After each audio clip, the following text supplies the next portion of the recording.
Hello and welcome back to Pokémon X, where today we're doing something I honestly don't remember where we were. Right, we were at 6 badges and we were in Dendemil, and that means we gotta go up to the ice cavern type place, right? Also, we're still looking for a shiny Xerneas. Who knows if we'll find it. Why, hello, Garnet. How have you been? How's your journey going? You see, when I was younger, I visited many different regions as well. I met many kinds of Pokémon and noticed how each place has its own distinct flavors. So, I really came to enjoy trying new foods as I traveled. Because of my adventures, I'm an expert on all the cafes all over Kalos. Professor. Come now, Dexio, I'm going somewhere with this. Do you remember that Pokémon Lysander mentioned in that cafe? Yeah, sure. Wonderful, I knew you would. Kalos' legendary Pokemon is called Xerneas. It's right on the screen right now. Well, not right now, but now it is. Xerneas. According to material I've read, those who saw it were so overwhelmed by its power, they were only able to say that this Pokemon resembled the letter X. Apparently, this Pokemon can control energy.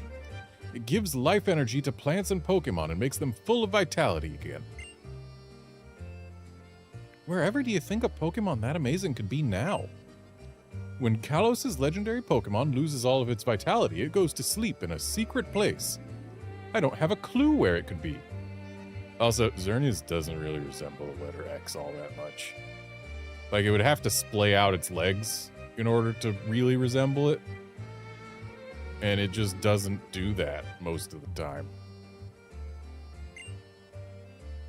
The writings that mention it are also around 1,000 years old, so they aren't much help. It would be absolutely astounding if you found it, Garnet. Don't worry, kid, it is guaranteed that I will find it. Maybe I'll look into the legend a little bit. If I find something, I'll let you know. Ha ha ha! Oh, it would be a thrill if you found it indeed. But your journey is yours and your Pokemon's alone.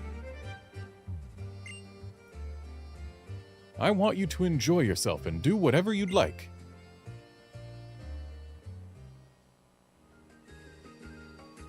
Is the professor gone already? I was hoping to have him have a look at my Pokédex in person. Oh well, I can still get my Pokédex evaluated at a Pokémon Center's PC. Anyway, I'm heading off to go look for Pokémon in the Frost Cavern and fill up more of my Pokédex. Says the kid who has never once filled up more of the Pokédex than me, which really begs the question of why is he even bothered? Wait a second. Isn't this the town where we can use heart scales finally?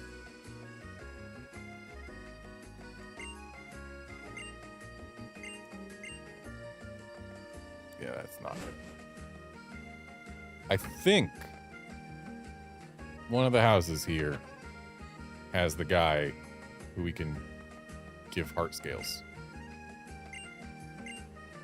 Hey there, boy chick.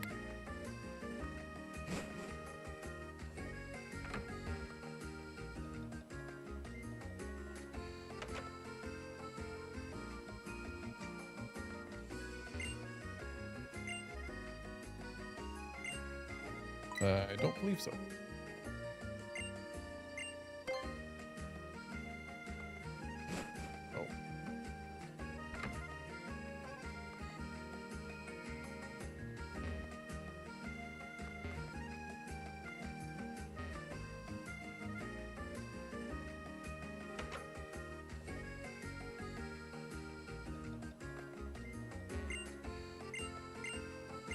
Okay, we got the move deleter, which means this...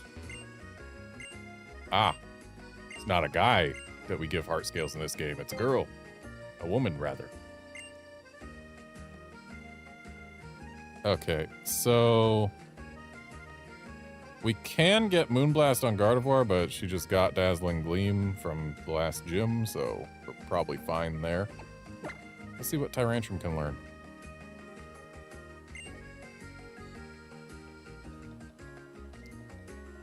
Head Smash would be nice to have another rock option that does damage. Especially one that uses physical attack instead of special. But the large recoil is not ideal. So let's see if we can learn something useful on someone else. What Doublade? Can we give Doublade anything good?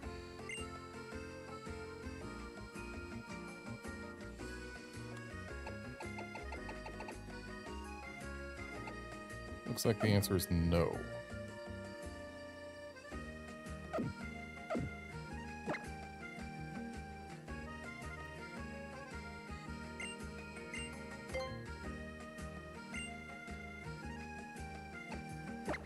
Greninja?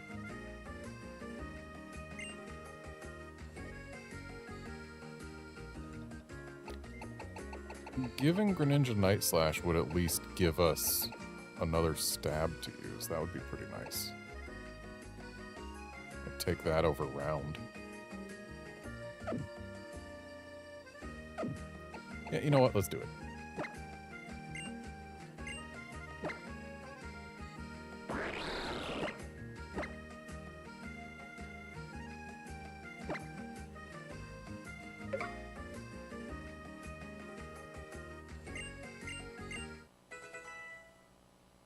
It's fine that it's a physical attack because the physical and special attack on this Greninja are only 2 points separate.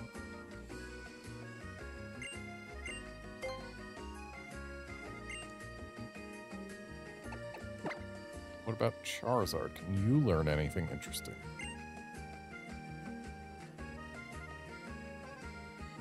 Don't want Flare Blitz. I don't need Heat Wave.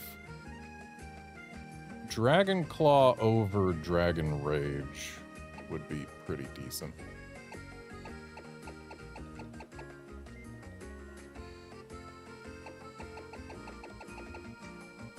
Yeah, I think that's our best bet for here.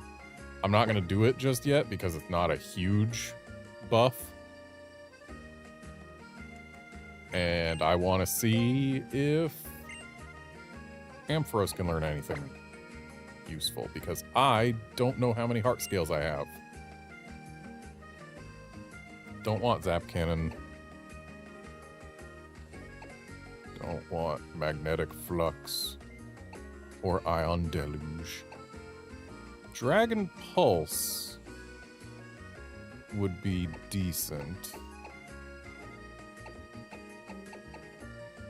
Yeah, it looks like that's about all we can really hope for. Well, what would I replace with Dragon Pulse? I guess Confuse Ray. Yeah, that gives us a third attacking option. So let's do it.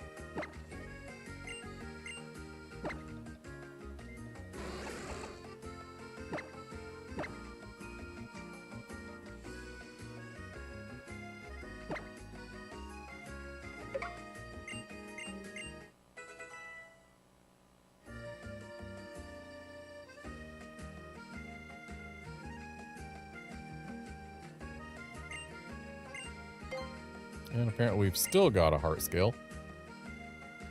So let's go ahead and give Charizard Dragon Claw.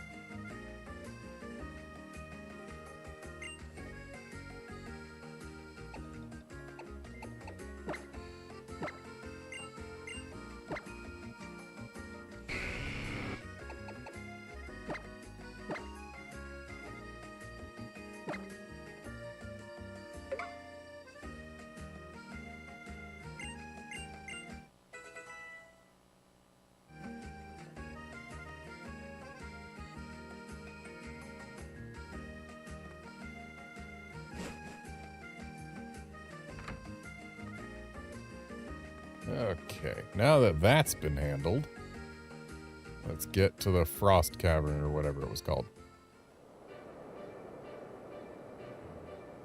It was called Frost Cavern. And there's going to be hikers and stuff on the way. Ampharos needs the most XP, but it's going to get it naturally. Let's go ahead and actually have Charizard up front, because we're going to be seeing a bunch of ice types.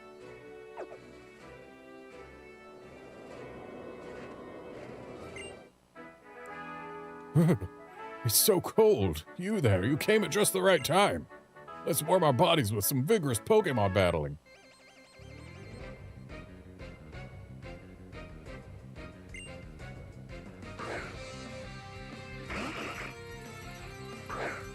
Gotta say, Vibrava's not the type of Pokemon that I expected to see on a hiker's team, but I suppose it's a ground type, which qualifies it. Good news is, we can hit that for super effective.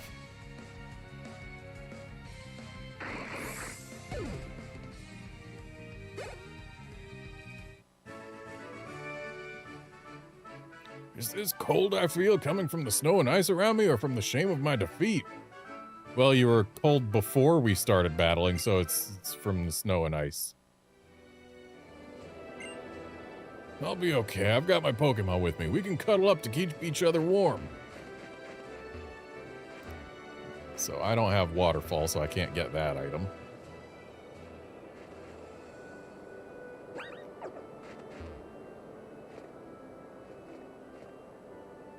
Are you not a Sky Battle? Ah, you are. My wings cut through this snow, up, up, and away. And this is our first Sky Battle.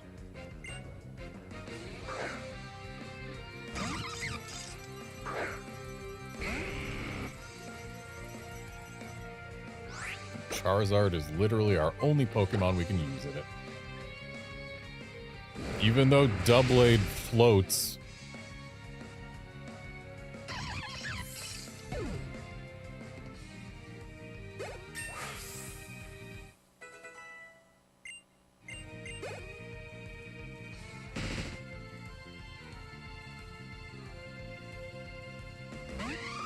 Swanna is not a great matchup for us.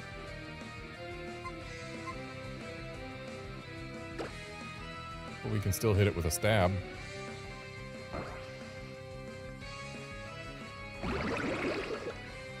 I feel like Fly shouldn't really be a thing that matters in a Sky Battle. Like, oh yeah, you flew up high. You're already flying up high.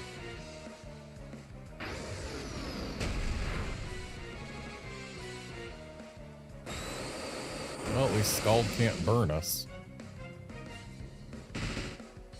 And now my chances of winning pretty much rely on us landing our next move, which means I should not use Fly and should use Dragon Claw.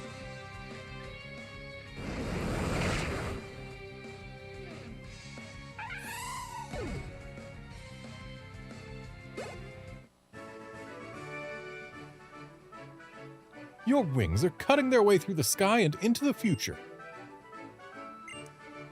Are they now?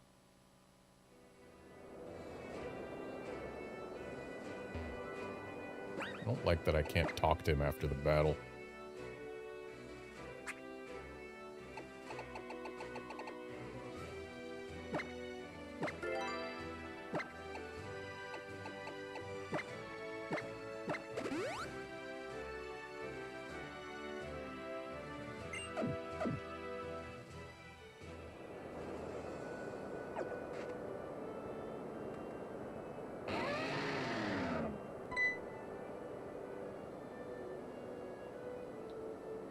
Is something wrong in the Frost Cavern, Mamoswine?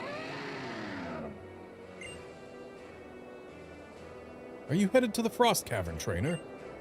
This Mamoswine here usually can't get enough of giving people rides on Route 17, but these days it seems to be too worried about something in the Frost Cavern to give rides. Mamoswine is a Pokemon that loves cold climates, so maybe it has sensed something amiss in the Frost Cavern. And you are? My name is Trevor. I'm researching the distribution of Pokemon in the Kalos region at Professor Sycamore's request. I see, so that's why you're walking clear out to the Frost Cavern then. Mamoswine seems concerned about something over there, so be careful. I will, thank you. What are you going to do, Garnet? I'm going to prepare for my expedition.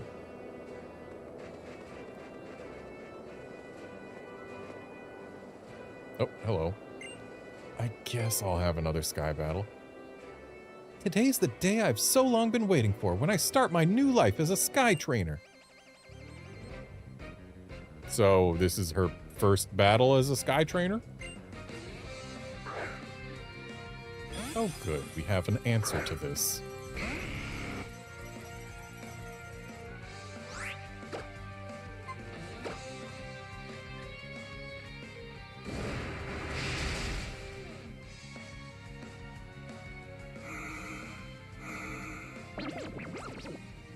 Alright, gonna need Confuse Ray to not be terrible for us.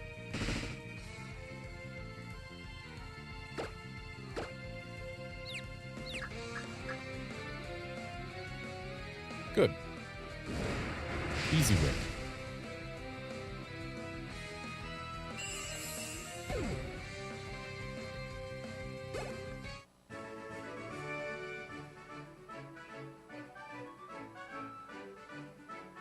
Oh no, my first battle has ended in defeat.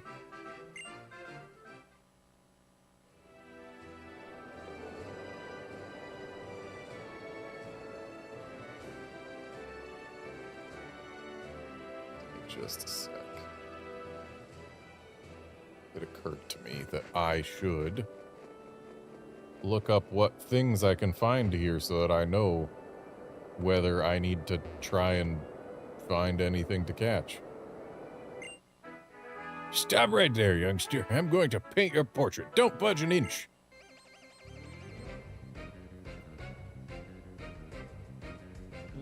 Looking at what's available in the Frost Cavern, I am not seeing any Kalos natives. So I don't care.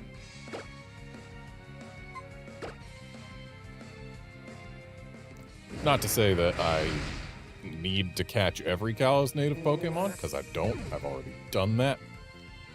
What I do need to do is just consider any Kalos natives or Mega Evolution capable Pokemon to potentially add to the party. I told you not to budge an inch.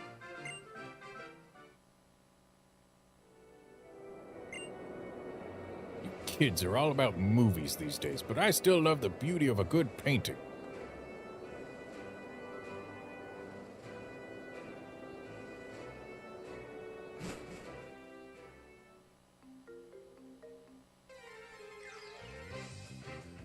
Can't take one step in here without a random encounter. Oh, right. I guess Bergmite and Avalon are Kalos native.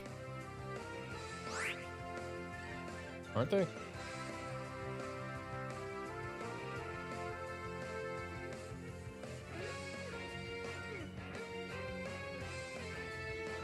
Yes, they are.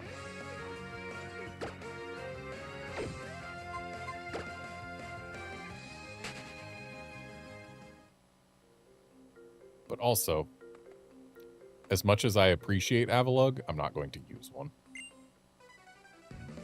Hey there, you look pretty strong. I'd be missing out if I let you go without a battle.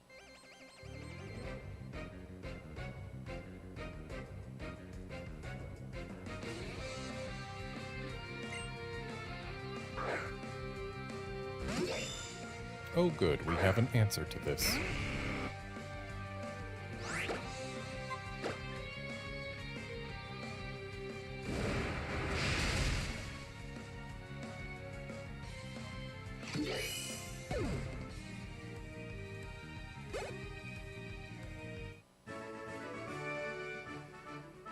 Oh, that was close. Just a little bit more and I would have won.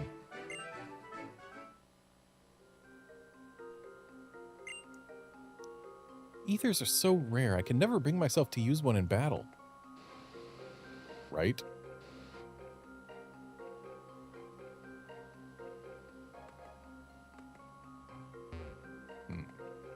Well, let's take this way first.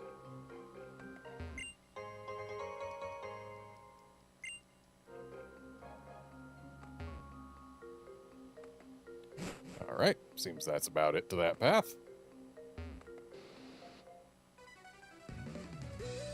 Rain or snow, it matters not. An ace trainer does not let anything get in his way. An ace trainer is always elegant in whatever he does. That's what it means to be an ace. I'm not so sure that's true, but okay.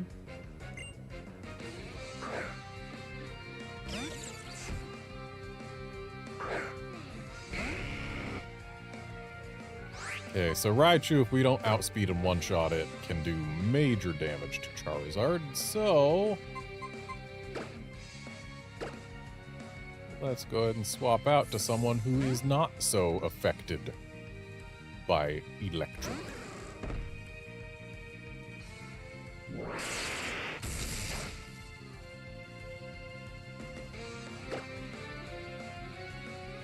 And then we'll give it a good old power gem.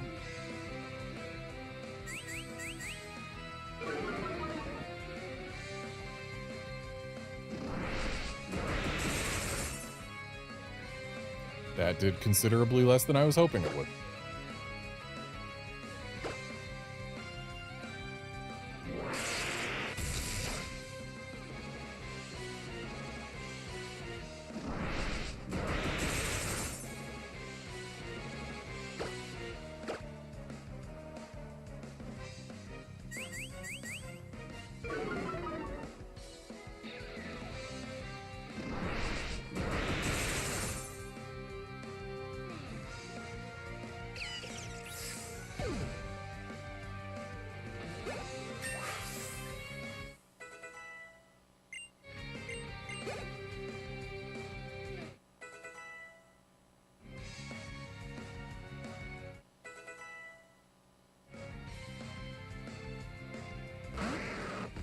Alright, Marowak is not something we leave Ampharos in front of.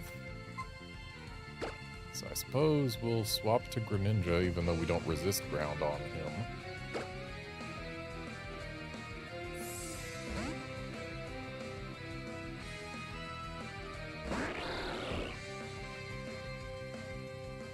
Oh, not even using a ground type move. Okay.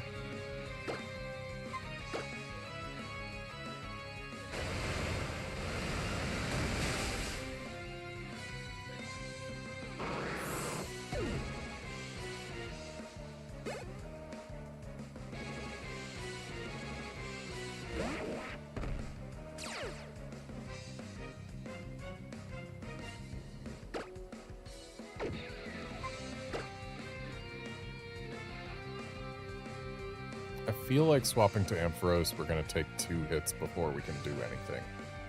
And those 2 hits could theoretically be enough to get rid of it, so let's just go ahead and not swap. Not when we've got a stab to use.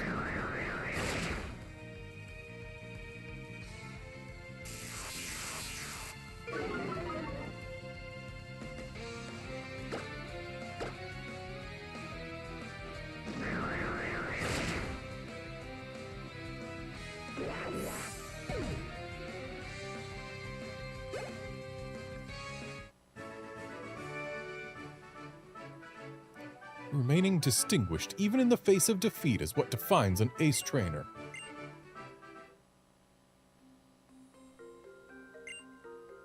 Even the bitter taste of defeat is only encouragement to get stronger to an ace trainer.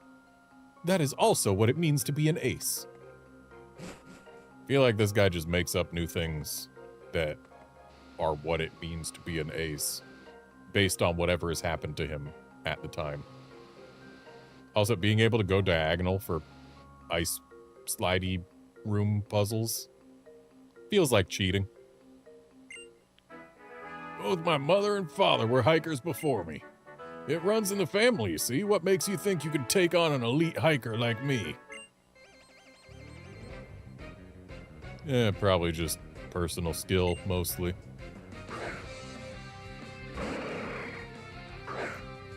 Okay, we've got a rockfish. Do I have anyone with a grass move? I feel like maybe Gardevoir.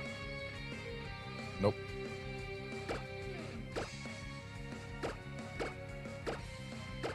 It looks like I don't have any grass moves whatsoever. Yeah, Outlander, we got Huntemon 3 coming out next year. That's going to be great.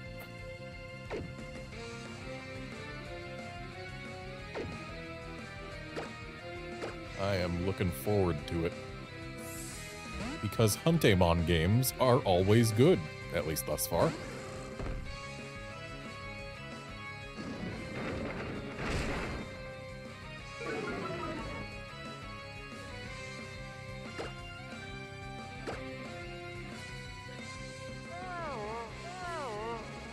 Oh.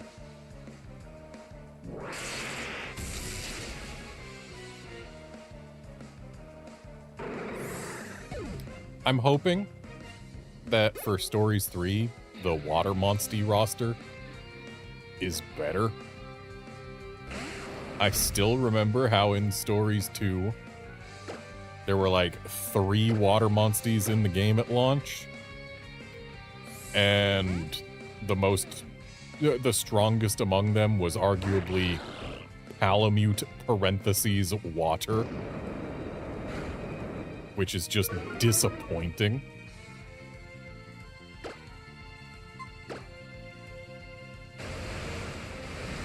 Who knows, maybe they'll finally make Plesioth rideable, even if that'll require them to redo its running animation.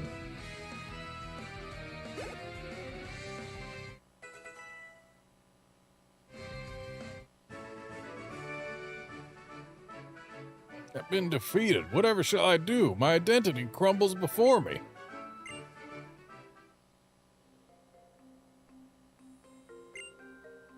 You've pulled the blinders from my eyes. I'm no elite hiker. I'll continue my life as an ordinary hiker. That's how it should be.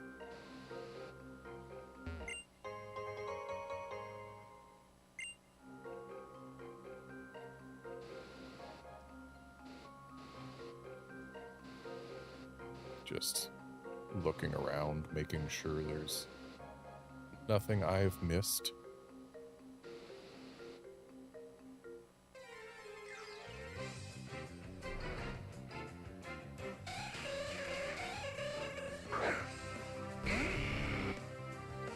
I'm gonna go ahead and say no to this.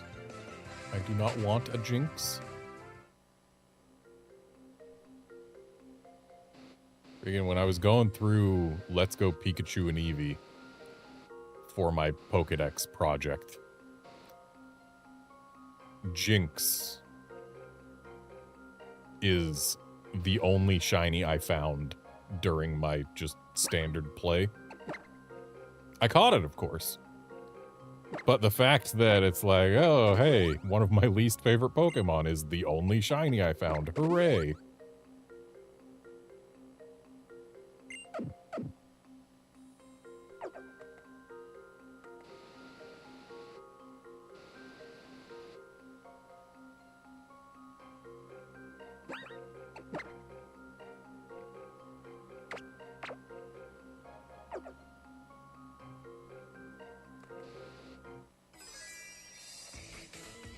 Strategy? What strategy? I have trust in our Grumpig and Hariyama. That's all I need. People say it doesn't matter if you win or lose, but of course everyone wants to win.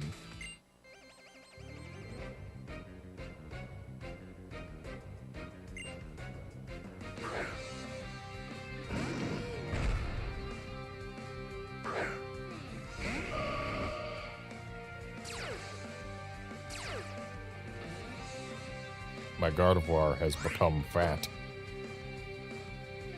So I'm gonna go ahead and flamethrower the pig while I drop a psychic all over that Hariyama.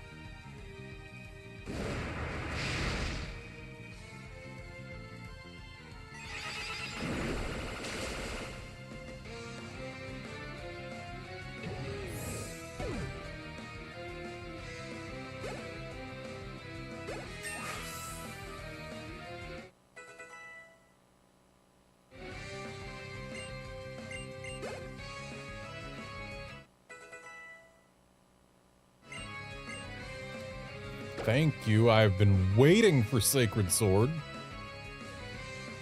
And I think we get rid of Aerial Ace for that.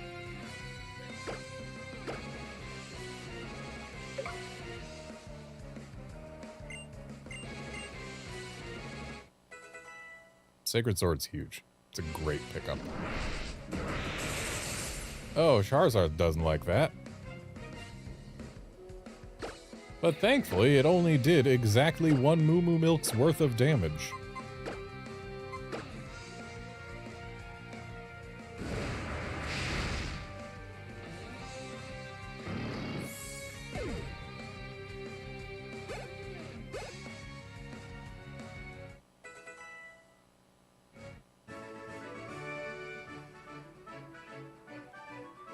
It's over. Yep, we're done.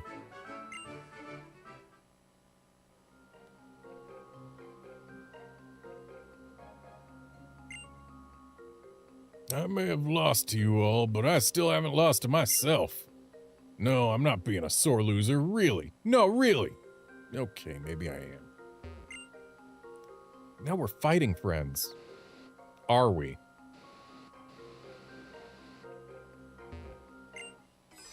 What's this? Are you trying to thwart my attempts at love? Eat this karate chop!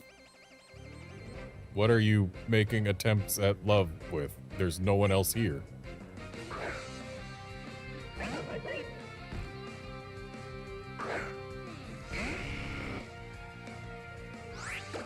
Forgot to use that Moo Moo Milk.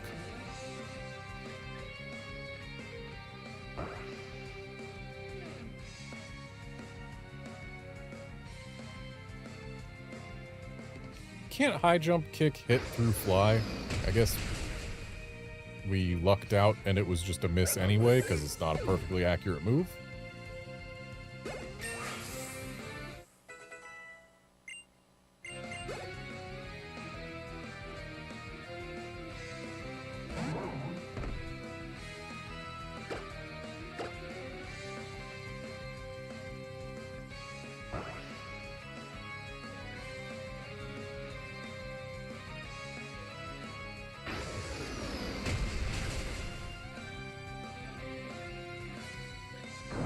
Well, that's goodbye, Charizard.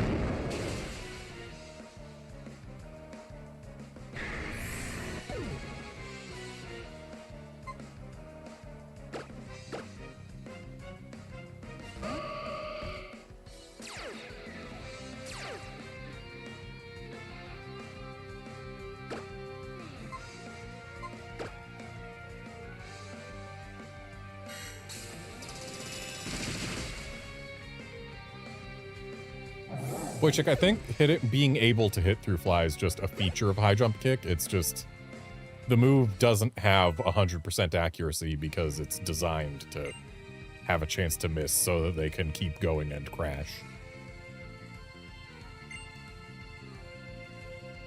Oh, it can't normally hit through fly? I guess I was just misremembering then.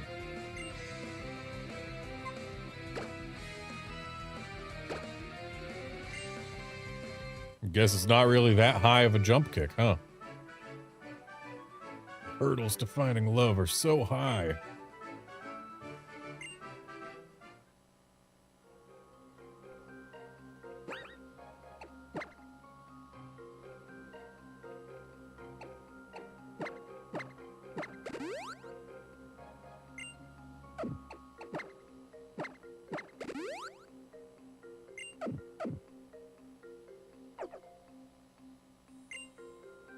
Oh, I can't get enough of that battle girl's warm and beautiful gaze. I must persevere. What battle girl? I don't see a battle girl. Oh, her. Yahoo! I finally meet eyes with someone else in this freezing cave.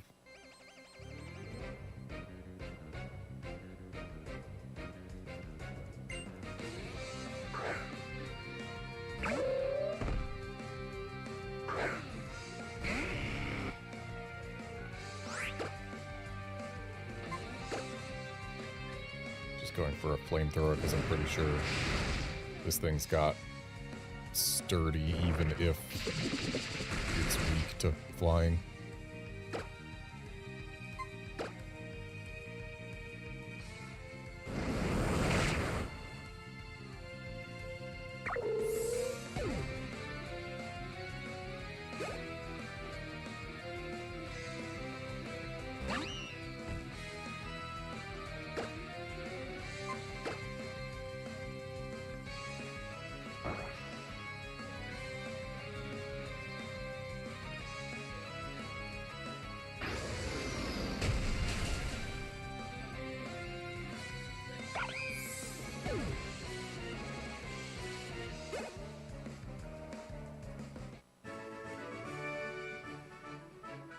Always look at your opponent's eyes. Eyes often say more than words, you know?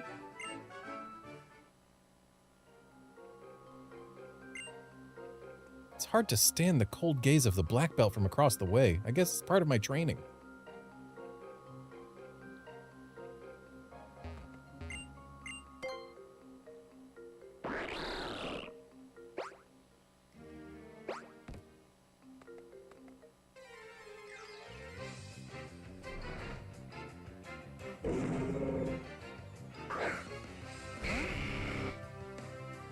Caretaker ought to be at least decent XP.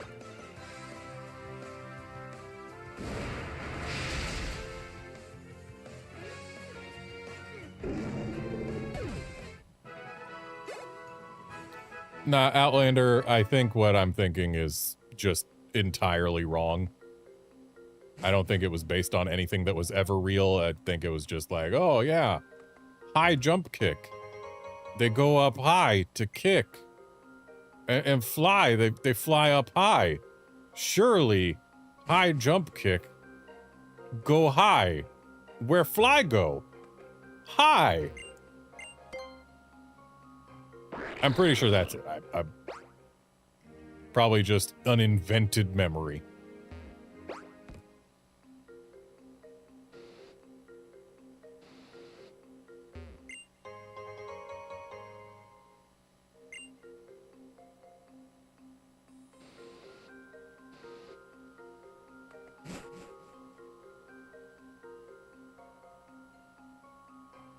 Ah, Sky Uppercut. That's the fighting move that hits through fly. Got it.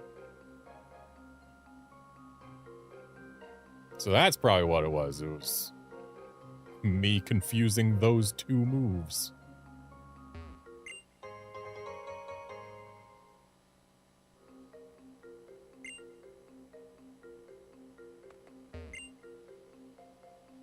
Let's make a bivouac so we can rest and restore our Pokemon's health.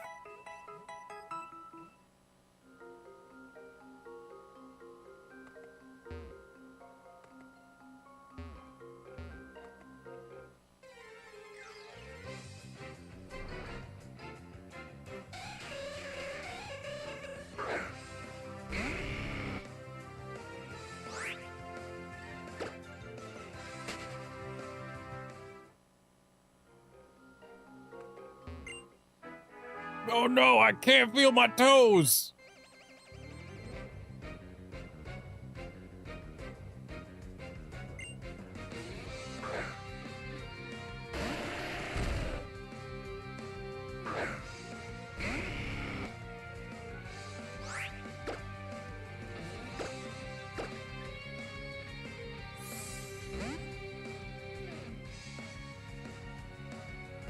Yeah, 90 accuracy for 130 base power is pretty great. Heck of a downside if you miss, but yeah, it's still a really good move.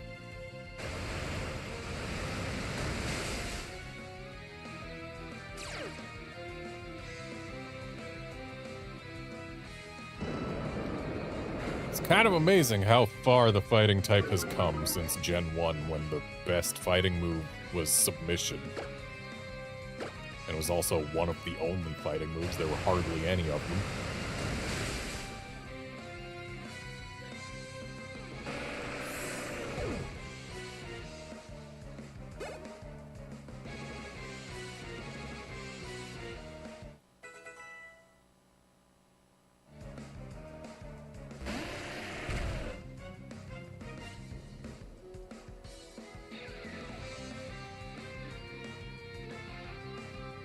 Yeah, fighting moves in Gen 1 included counter, double kick, high jump kick, not so high jump kick, karate chop, low kick, rolling kick, seismic toss, submission, and that's it.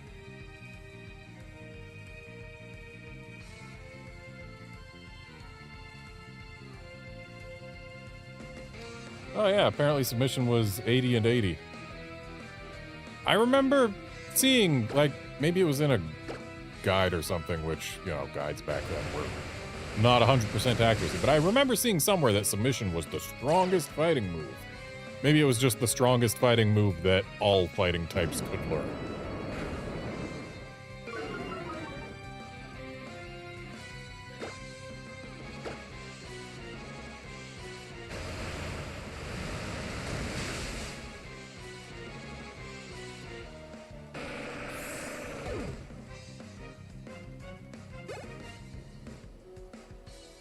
Man, jump kick is still 100 base power with 95 accuracy. That's... Honestly, for the plus 5% accuracy, losing 30 power isn't that bad.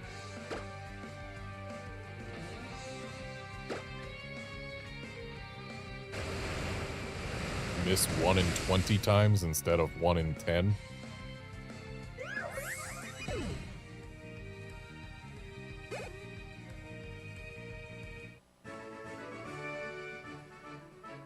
Oh no, I lost! I lost!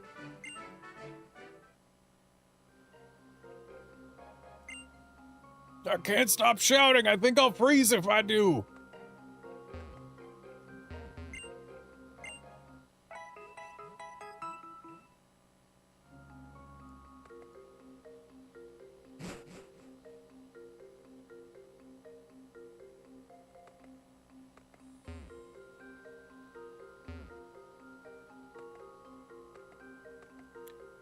Technically, Outlander, 95% is not twice as likely to hit. It's half as likely to miss.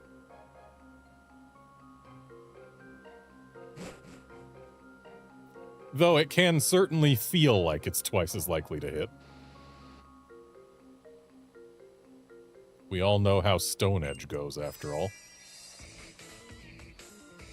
The secret to karate is to have good circular movement.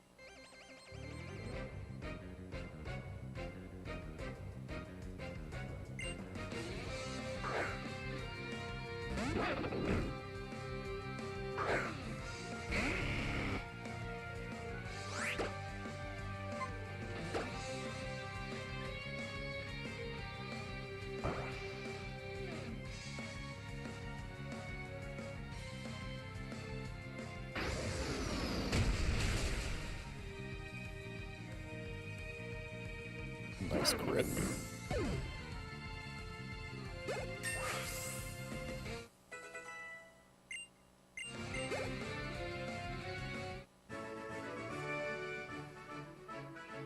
Round and round we go. Remember, it's all about circular motion.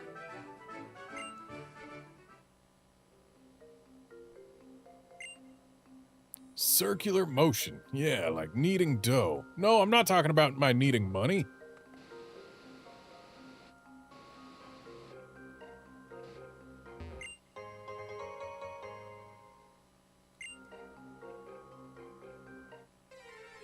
For reals, though, being able to go diagonally on these sliding ice floors feels like cheating. Like, the whole reason sliding ice floor puzzles are difficult in so many RPGs is that you're locked to 4 directions of movement.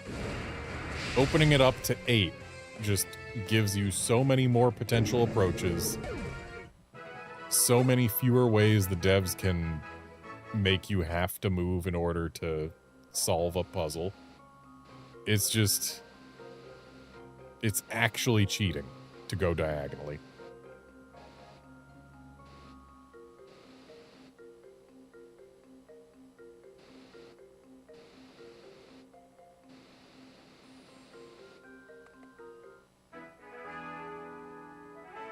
When it's cold, it's best to have a battle to warm up.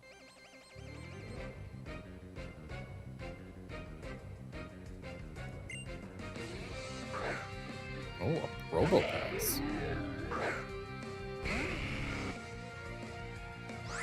Thank you for being a steel type.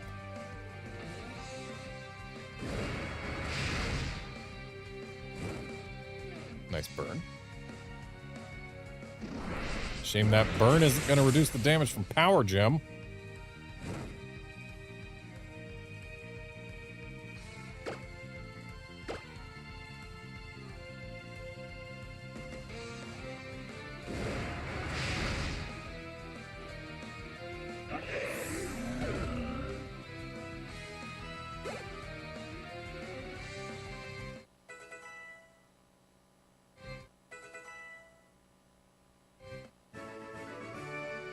I'm getting a cold sweat from putting on such a terrible performance.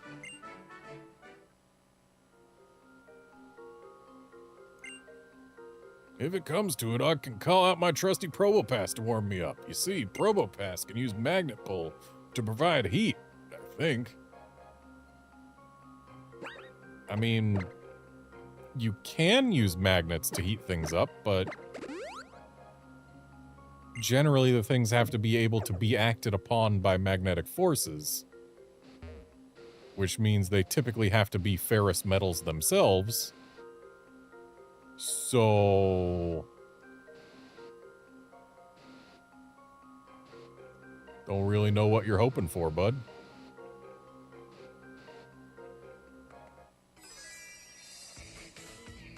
I probably shouldn't praise my pupil so openly, but her Pokemon have gotten so strong.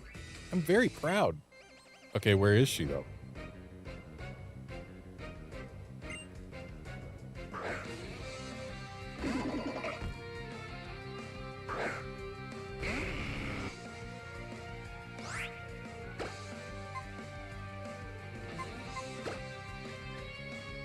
In other news, since my last stream, I have in fact replaced my new TV because it had a dead pixel, Harold the Dead Pixel.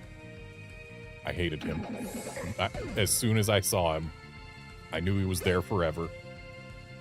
And even if I couldn't see him in most content, knowing he was there made me hyper aware of him whenever he was visible. What do you think about me fighting instead of a Pokemon? I think it's a bad idea. Yeah, so replaced the new TV, and the new one, the replacement, has no dead pixels, which is nice. Really, I can use Karate Chop and Rolling Kick. Want to try using me in place of one of your Pokemon partners? Just kidding, silly. But, yeah, this new TV is really nice. Makes colors pop. Even in games that are not designed for it. Like, this game here, the colors are so vivid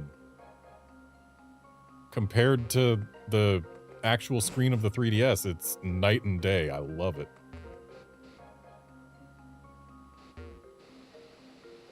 Okay, we've got a TM to grab. Good to know.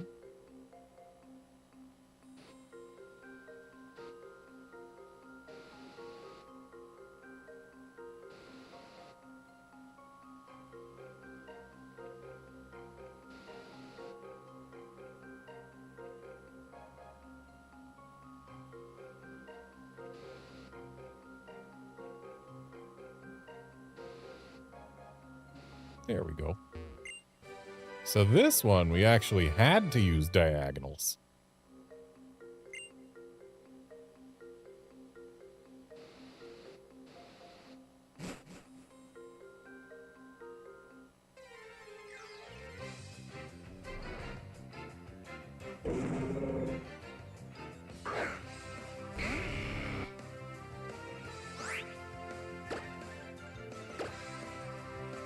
Well, Outlander, I'm glad your pixel that gets stuck green is addressable. Yeah, dead pixels are much worse, but it's gone now.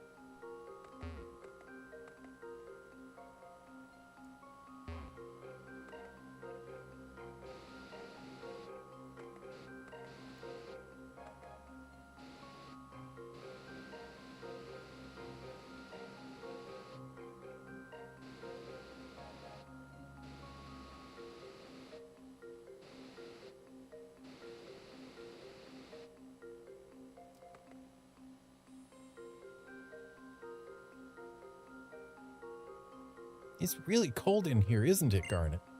Is there something going on up ahead? Yeah, Outlander, you're not alone in forgetting the move Frost Breath existed. This Abomasnow is a fine specimen. It's absolutely brimming with energy.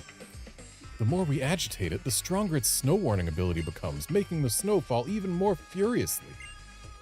Let's catch it swiftly and get out of here.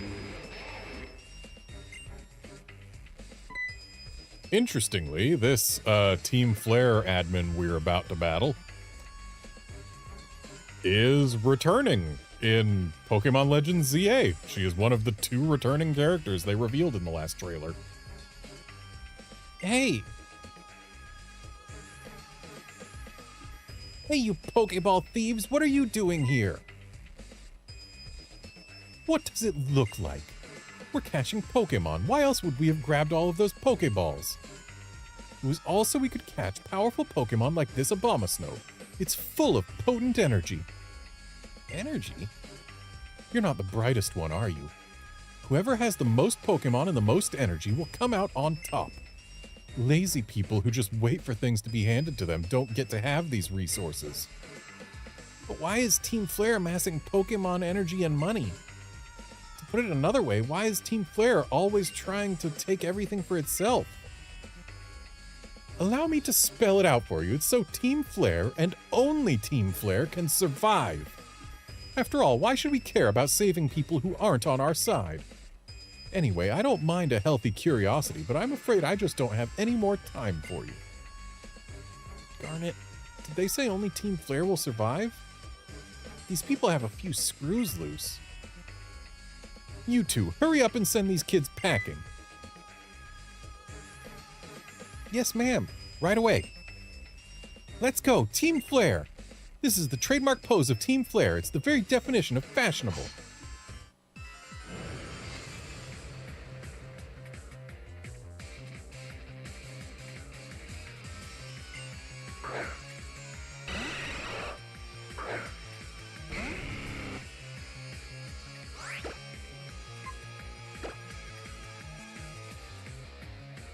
Yeah, Boychick, my issue with Mega Abomasnow is the same as my issue with regular Abomasnow.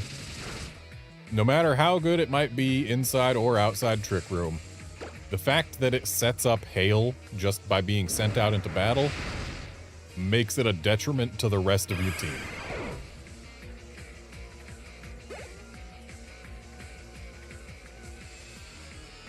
Unless you want to build a team entirely of ice types, which is probably even more misguided than using Abomasnow on a team without ice types. There's just no good way to bring an Abomasnow to a battle. At least prior to the Hail change in Gen 9.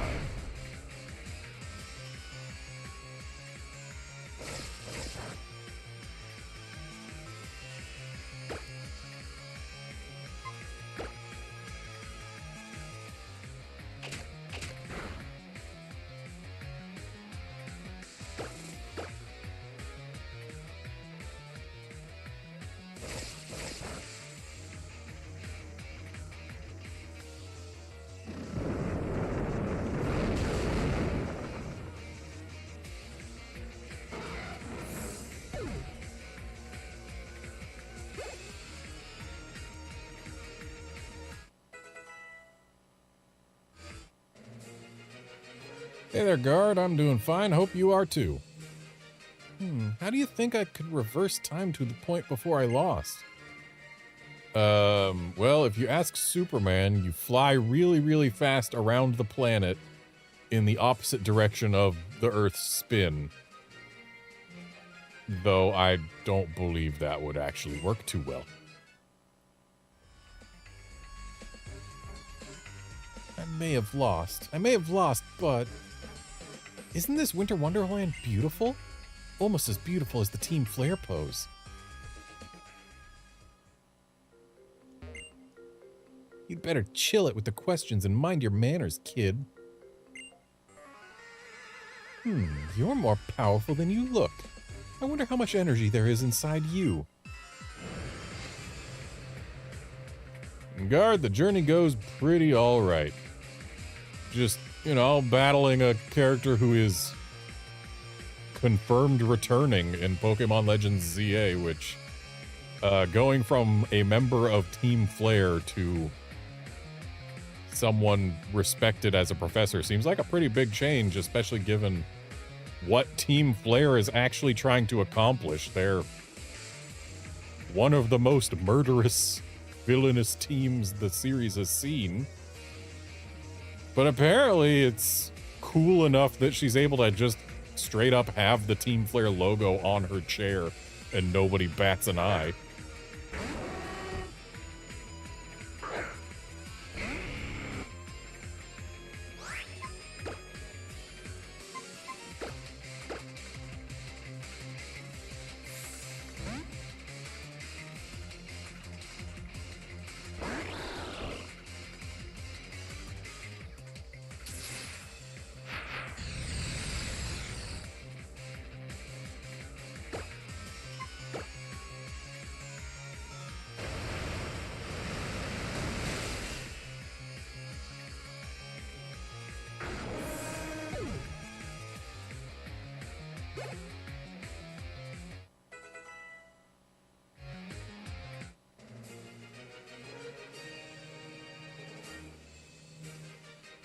Not just strong, too strong. Not ordinary indeed.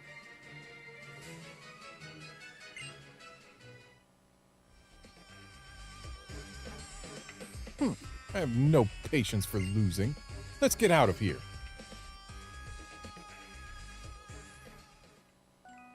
Doesn't battling with Team Flare scare you, Garnet? I'll admit it scares me. I don't like battling them. But we managed to protect Abomasnow by pitching in there. I know I'm the reserve type, and I'm okay with that, but it's important to be bold when necessary.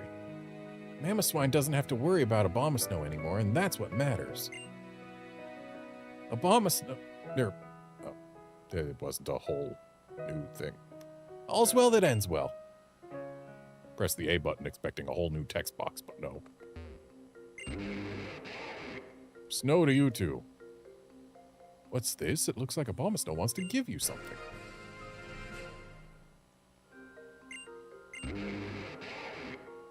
Snow to you too.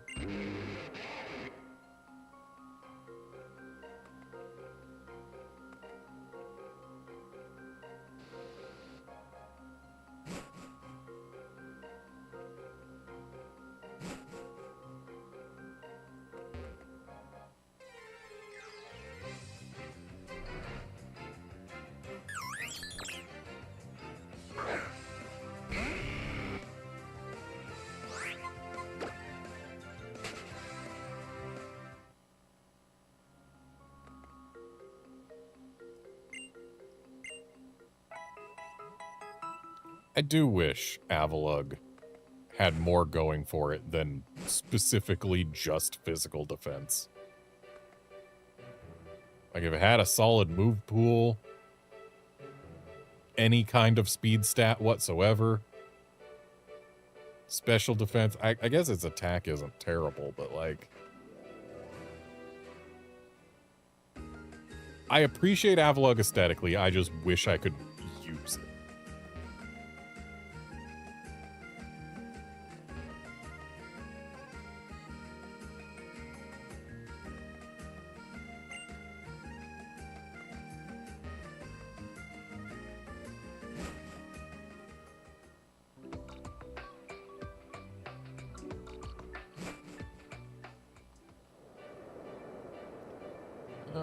Okay, to Route 17, Mamoswine Road. On the back of a Mamoswine, you can smash any rocks in your way. Ahoy there, trainer. Shortly after you headed off to the Frost Cavern, Mamoswine came back. Did something happen over there? They were trying to use Abomasnow as some kind of energy source.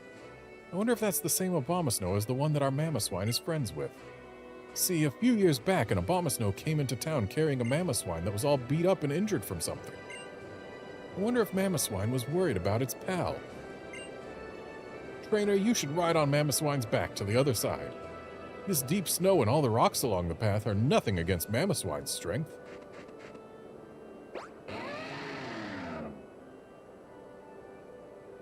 And it looks like on this route there is absolutely nothing that I want.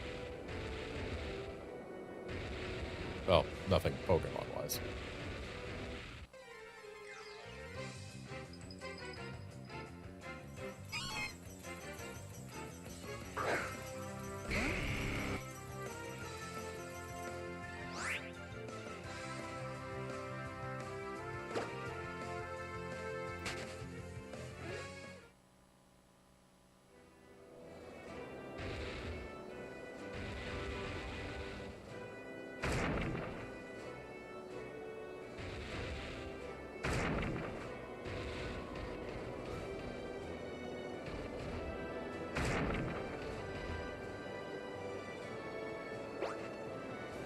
course it had to shuffle to the right instead of the left.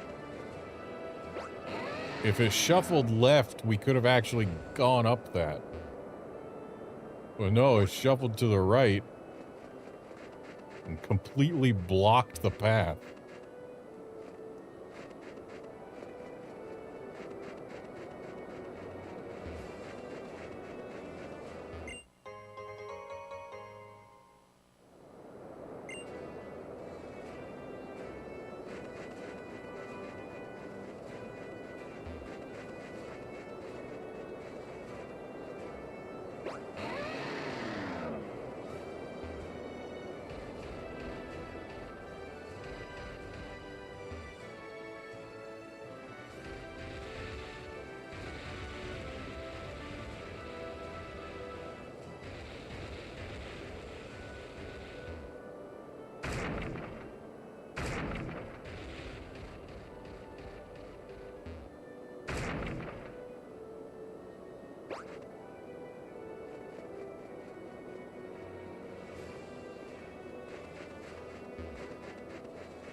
Of course, the last tile where we could possibly get an encounter, we get an encounter. And it's a Delibird instead of anything even remotely useful.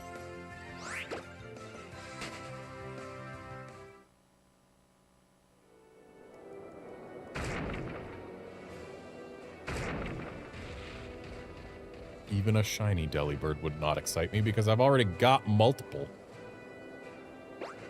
From the shiny outbreaks they did in Scarlet and Violet. Ended up getting like 3 shiny Delibirds even though I only wanted 1. They just kept showing up.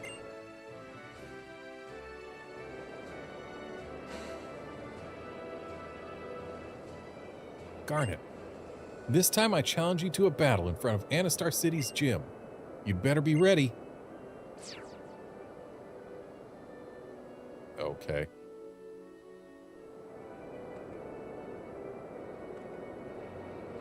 You know, rivals in past games would just battle you on the spot instead of calling ahead of time to say, oh, I'm gonna battle you. Heck, even rivals in later games will battle you on the spot instead of calling up and saying, oh, I'm gonna battle you.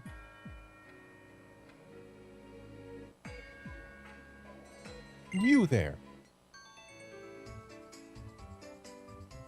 I came in place of Dexio to tell you something. There's a person here in Anastar City who knows about the legendary Pokémon. Oh, I almost forgot. I brought you some gifts. Put them to good use.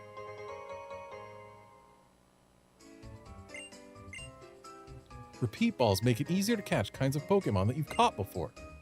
Even though they're the same species, the strengths and natures of individual Pokémon can be really different.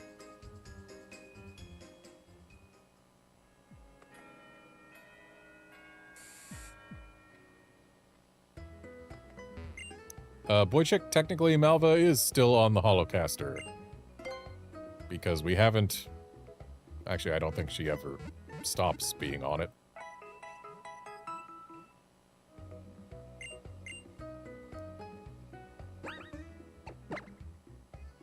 Though admittedly, I've only seen her on it the once so far. What happens if we just use it?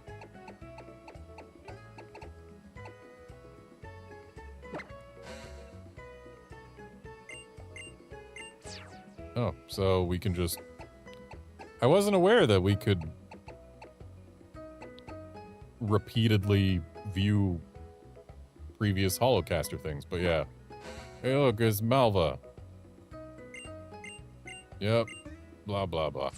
We've seen that before. But yep, she was there.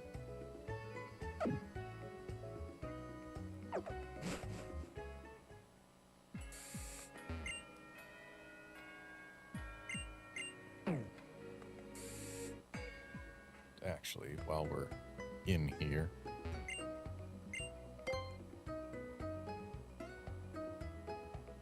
okay, I don't really care for any of those moves.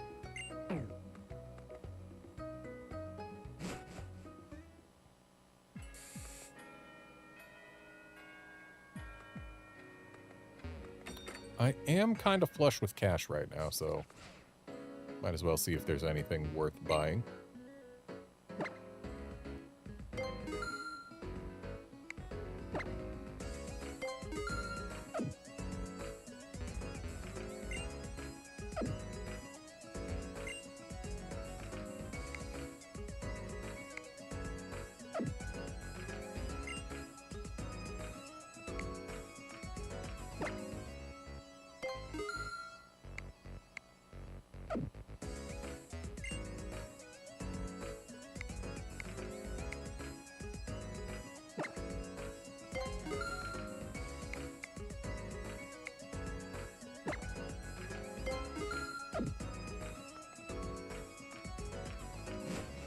I may have bought nearly a full outfit's worth of clothes, but I'm not going to put any of it on right now.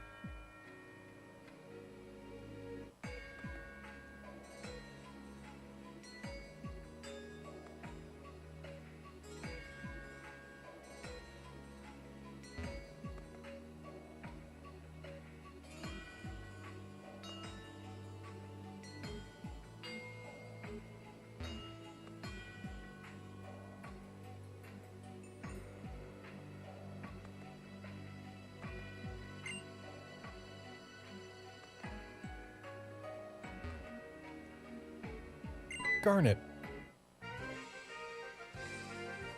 I can't keep losing to someone who started the journey at the same time as me. Let's battle. Oh, I bet you can keep losing to that someone. Especially when you continue to not have 6 Pokemon. Get better at this, neighbor.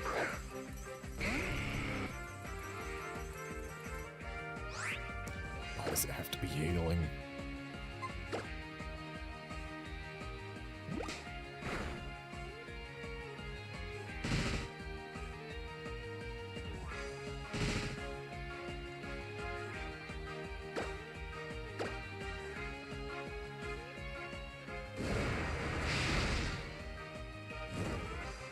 Nice burn. Between the burn and the hail, this Meowstic might go down this turn.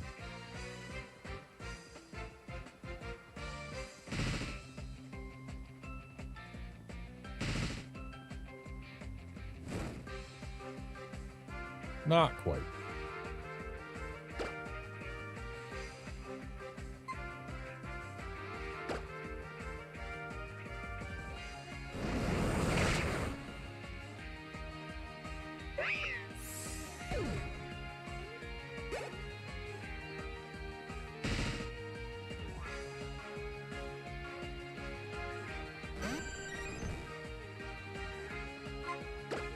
Alright, well, we don't leave Charizard in front of a Vaporeon.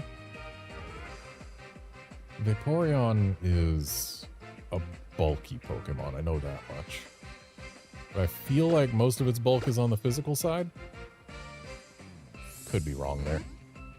I know it uses Acid Armor, which raises its defense.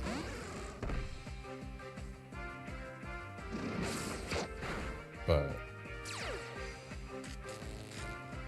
nice static.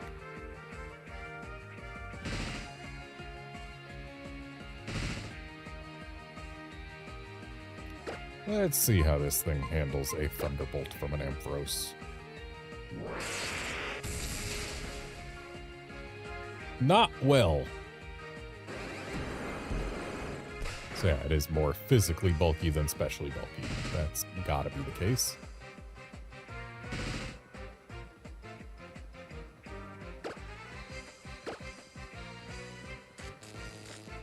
Oh, more special defense than defense. Interesting. Yeah, it does have a lot of HP. That is very true.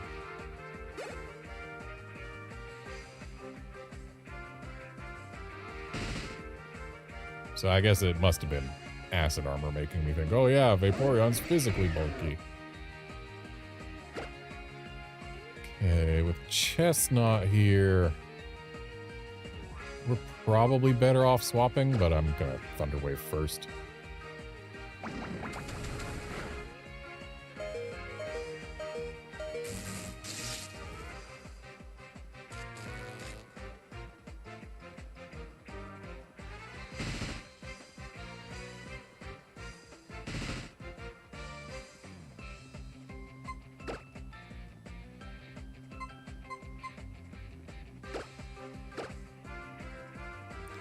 Let's bring Charizard back out.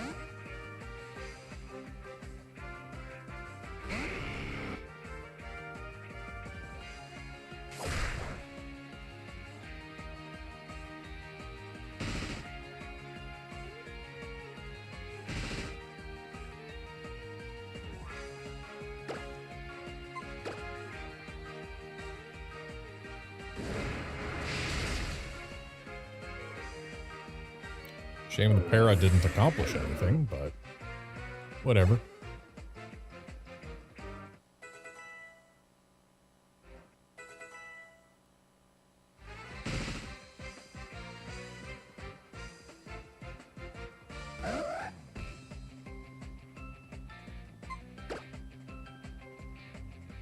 It's a shame the Pokemon that we have who actually has a fighting move is weak to dark. But Fairy is good against dark. Gardevoir isn't weak to dark, just take neutral damage.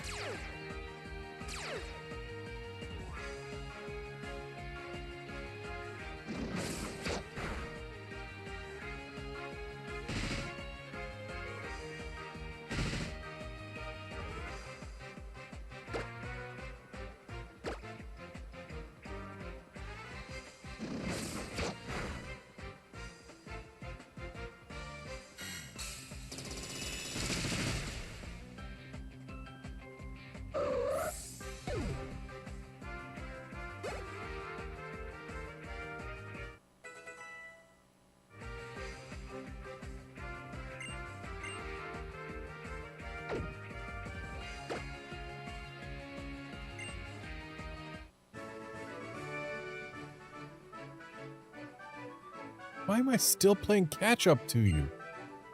Because you're bad at this. I've been saying it this whole time. You are terrible. Pokemon are a lot stronger now, but you and your Pokemon are still just a little bit out of our reach. Yeah, maybe if you had 6 Pokemon, you'd be at least slightly closer, but I don't know. That seems like just my opinion, man. Here, I should heal your Pokemon. Well, thanks for that. You're strong. I knew there would be lots of tough trainers out in the world. I wouldn't have guessed that my neighbor would turn out to be the one to beat. Well, just keep doing what you're doing and defeat that gym leader. Go get a full party. Seriously.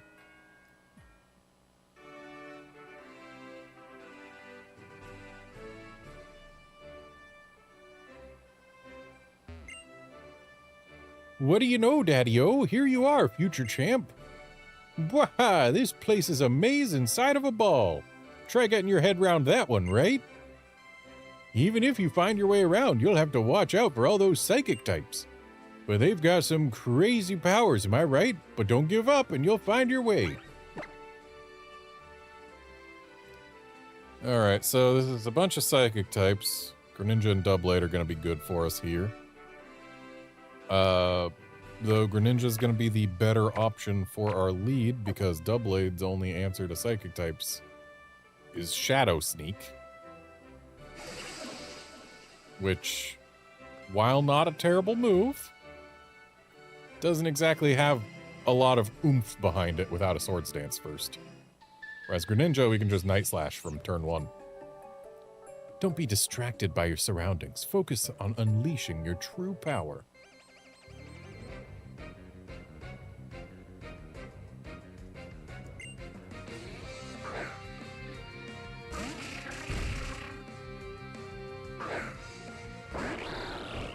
making me wish I had a bug move. Don't I have someone who does have a bug move? I don't think Ampharos has Signal Beam yet.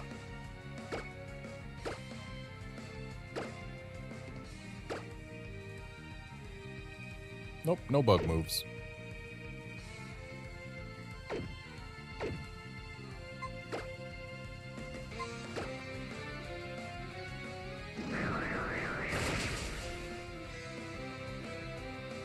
Would have loved to see a crit before this Woodhammer landed.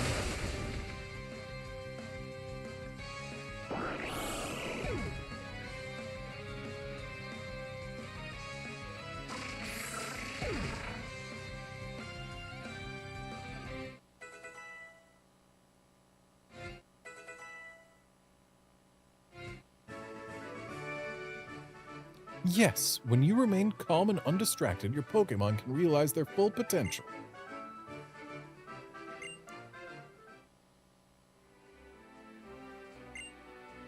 I'll never regret becoming a trainer. After all, I'd never have met my Pokémon otherwise.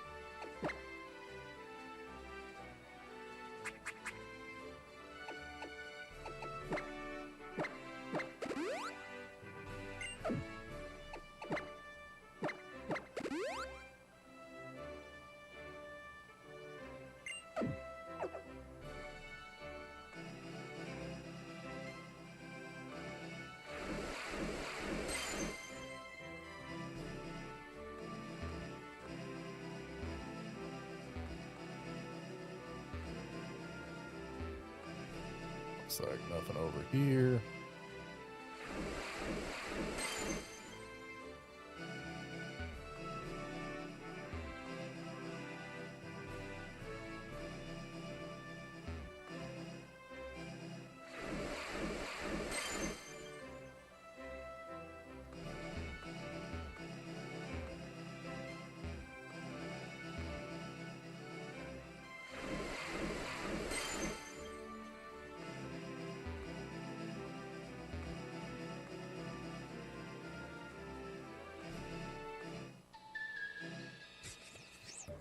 You can go anywhere as long as you never give up.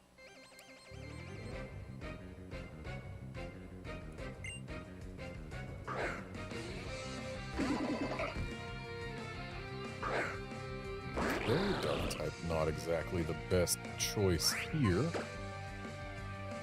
Let's go ahead and swap to Gardevoir, because we've probably got a fighting move incoming.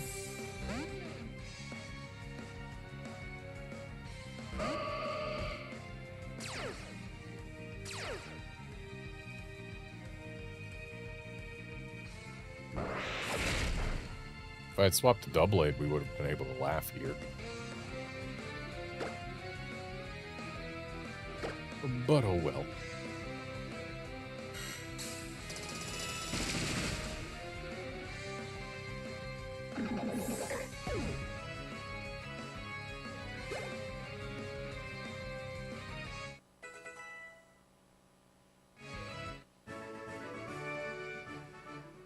There may not be anyone who can stand in the way of you and your Pokémon.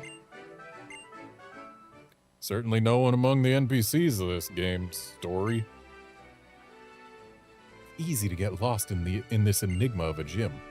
Don't you get the feeling that you've been down this path before? No, because if I had, then you wouldn't have battled me.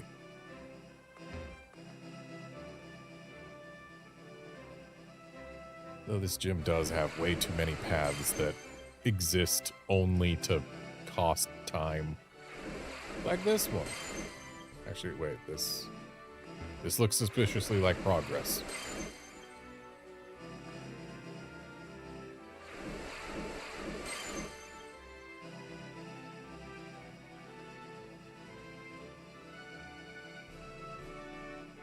This one costs time. But that's how mazes go. But then there's some paths that are part of the critical path that just go straight. And it's like, oh, so you just put a long path here to cost time.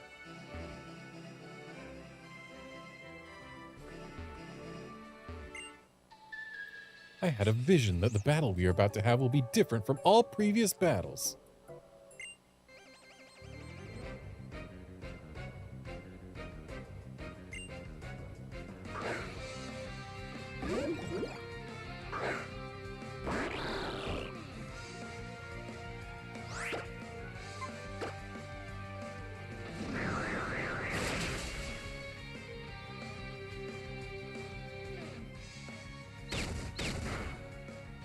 Thankfully, Dizzy Punch is a normal type move.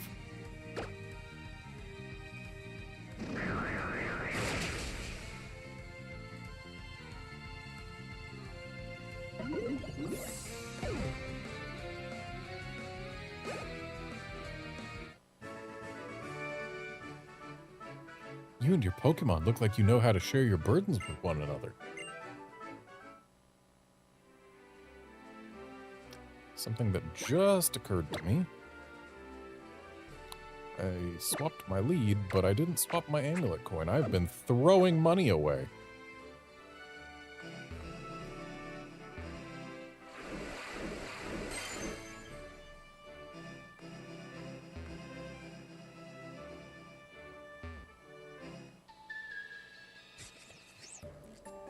Just because you can't see it doesn't mean it doesn't exist. That's true. I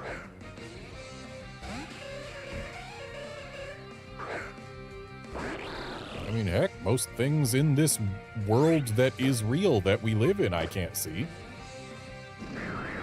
Just due to the nature of perspective and physics. Light does not reach my eyes from beyond a certain radius on this here globe. I didn't cheer hard enough for my Pokemon. That's right, cheering is a kind of unseen power.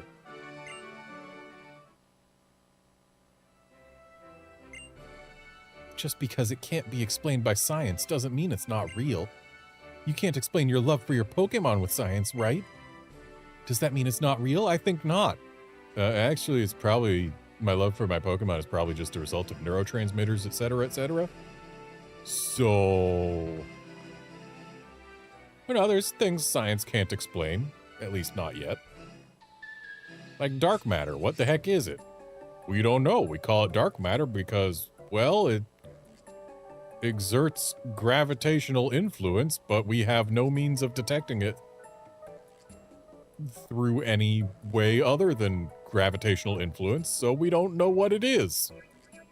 But we know that generally matter influences things gravitationally, so it's probably some kind of matter that's just not detectable through means other than gravitational influence. So dark matter, because we can't detect it directly. This gym exists only by absorbing the power of the cosmos. Speaking of the cosmos, we got a new Katamari game announced today. The first actual new Katamari game since the PS3. I'm looking forward to that.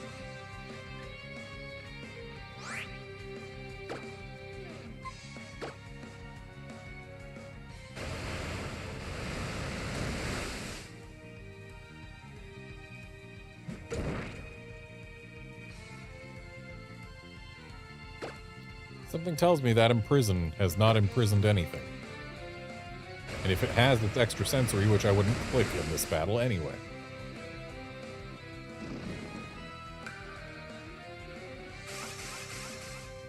Outlander, I do play Katamari games. I love them. I haven't played every single one, but We Love Katamari is... It was one of my favorite games as a younger me. I'm still in high school, but still. Loved We Love Katamari. Beautiful Katamari was one of the 3 games I owned for my Xbox 360. Katamari Forever on PS3 was nice, though admittedly probably the weakest of the games that I played. And yeah, I've got We Love Katamari Reroll, which, hey, it's We Love Katamari again, which to this date, I still say We Love Katamari is the best game in the franchise. So, hey, they're good. I like them. What is the source of your power? I've said multiple times in the past that the source of my power is strawberry milk. Love the stuff. Don't have it very often, but I love it. I only need my Pokemon. They give me all the power I need. Says someone who just lost with those Pokemon.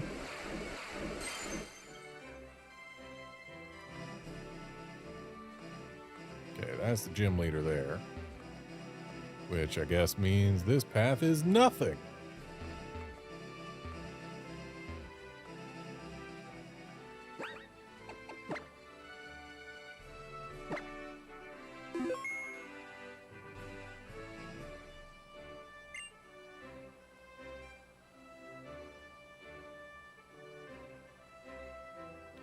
A ritual to decide your fate and future.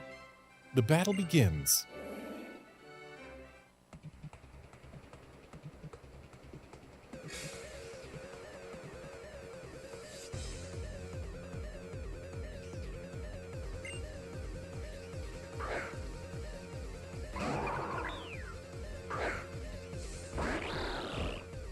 Sigilif looking awfully night slashable.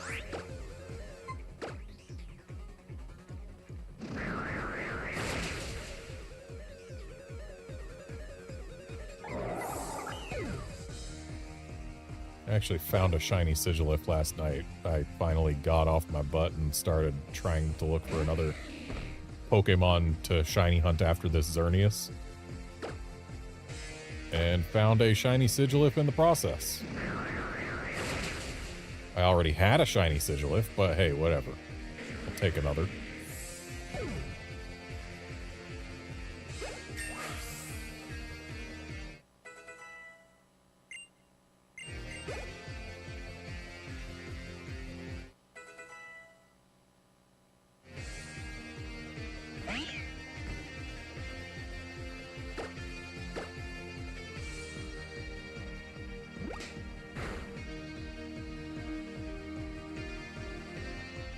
Good old 19 damage crit.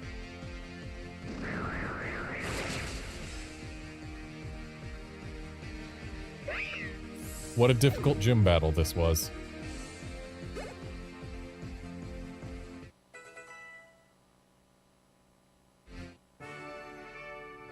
Create your own path. Let nothing get in your way. Your fate, your future.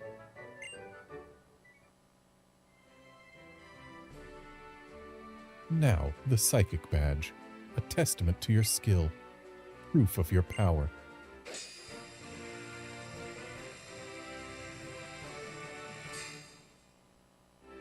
Not gonna lie, that Psychic Badge looked more like a Poison Badge. Symbol of Trust, level 90 or below, Pokemon Obey.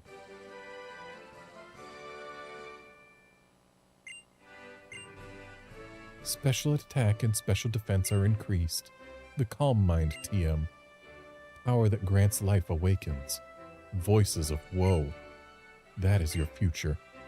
Back from whence you came, you can be transported there. Warp to the entrance? Farewell. I wonder why they decided that she should speak in such stilted English.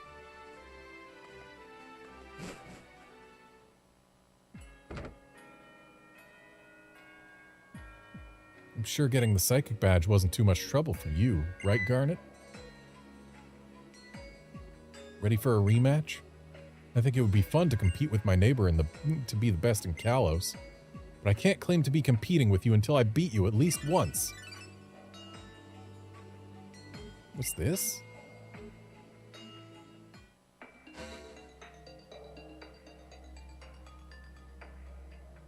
Pokemon trainers, I came to you by the Holocaster to make an important announcement. Listen well.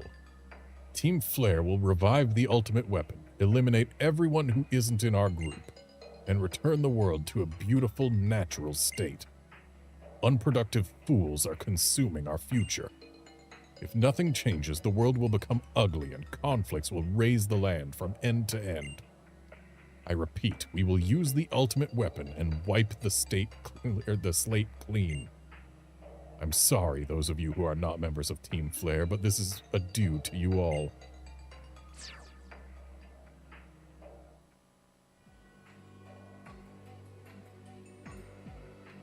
What was Lysander saying? Wiping the slate clean? Eliminating everyone but Team Flare? Darn it, let's split up and look for Team Flare's base. Where could Lysander be, though? We first met him in Lumiose City. Maybe he's there? Team Flare forever, because this outfit adds extra pizzazz to drinking espresso at Lysander Cafe. A place that you definitely wouldn't have thought to go. Do you know where Magenta Plaza is? It's next to the Pokemon Center by Prism Tower, which is in the center of Lumiose City. There's nothing quite like the coffee from the cafe next to Magenta Plaza. You know, that place that you definitely wouldn't have thought to go on your own.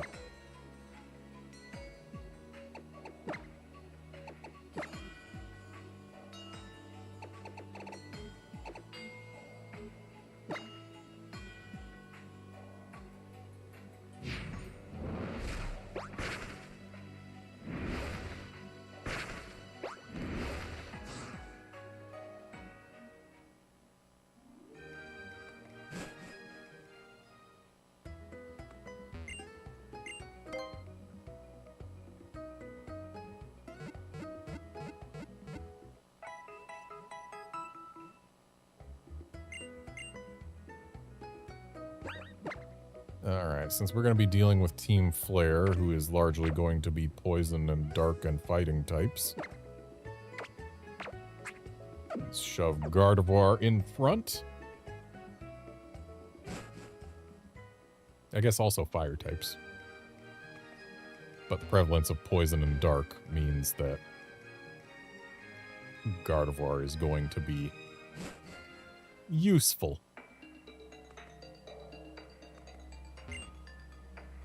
Today our special is Get Out of Here or Else. What an interesting special.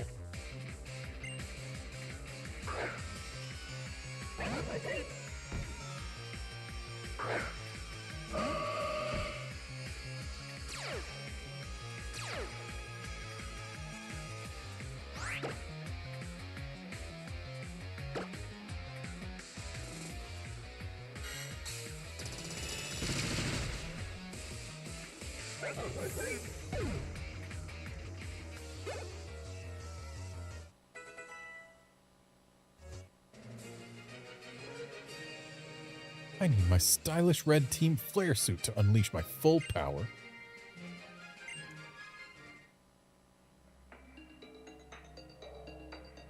Oh no, she'll find out the password to the hidden door in this cafe is Open Sesame. Oh no. Today's special is a scramble. If you don't get out of here now.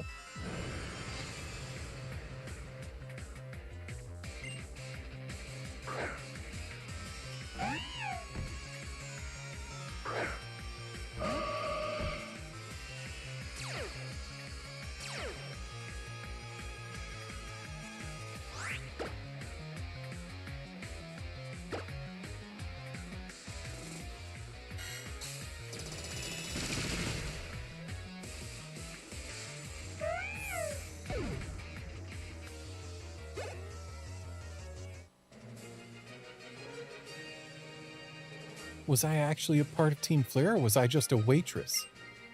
I have a feeling it's the Team Flare thing, considering. At this rate, she'll figure out there's a hidden door to Lysander Labs. I already was told the password to the hidden door, so I kind of already knew there was one. The piece of furniture giving off a mysterious vibe is a hidden door. Garnet said the password in front of the hidden door. Open Sesame.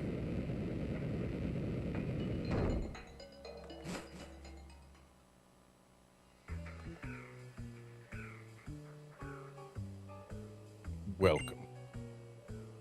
This world will eventually reach the point of no return. Saving the lives of all is impossible. Only the chosen ones will obtain a ticket to tomorrow. Do you want to have a ticket, or do you want to stop me? Show me in battle. I mean, can I not get a ticket to tomorrow by stopping you? Also, the Lysander battle theme is one of the best in this game, so hooray, we've got that going for us.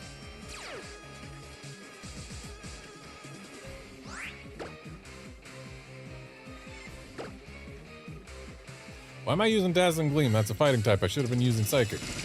Save Dazzling Gleam for the dark types.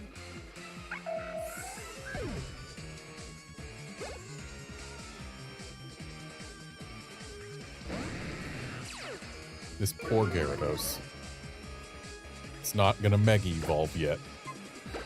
Which means it's getting Thunderbolted very hard.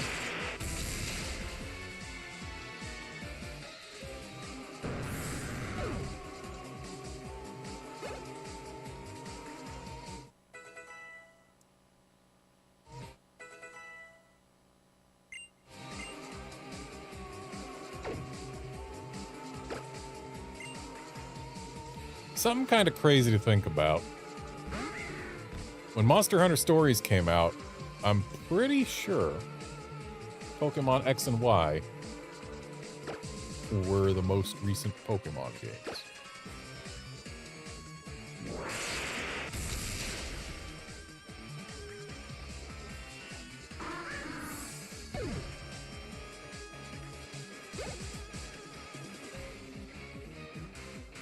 Came out October 8th, 2016.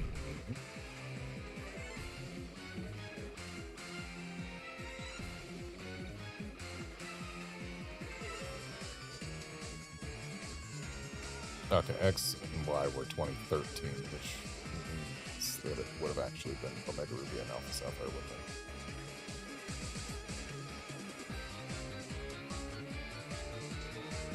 it? Ah, yes, it would have been Omega Ruby Alpha Sapphire. With Sun and Moon having come out actually the month after Monster Hunter Stories.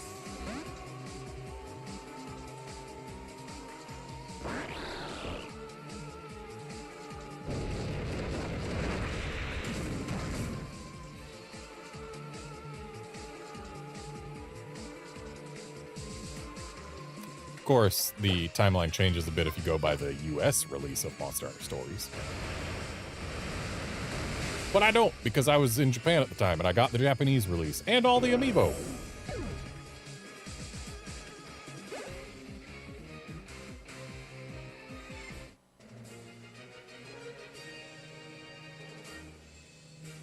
Excellent. I can feel the fire of your convictions burning deep within your heart.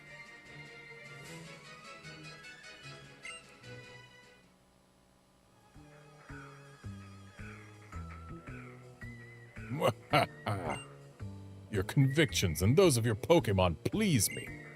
You are here to stop me, but I ask you to wait.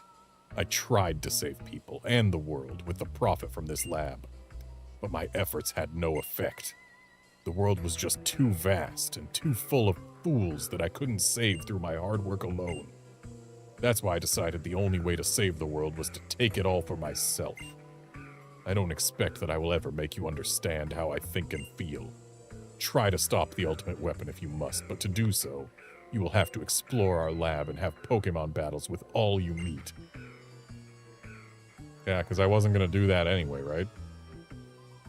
Oh, and as for the elevator key, one of the Team Flare's scientists you've met on your journey has it. Saving everything. The world is suffering because of this absurd dream.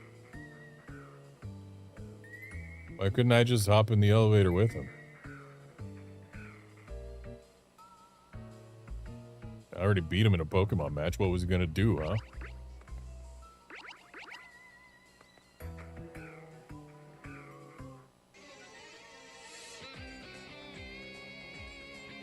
You'll be captivated by the warp panel and transported away.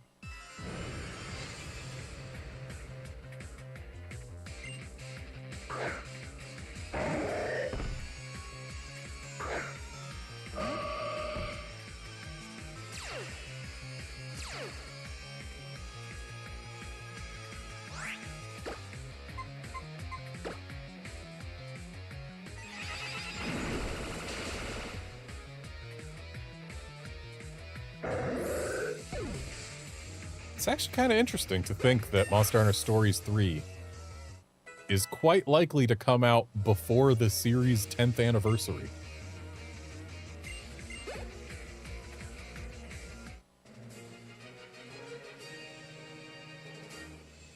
I'm prefer relaxing breathing exercises to battles. Then why don't you stick to those, huh?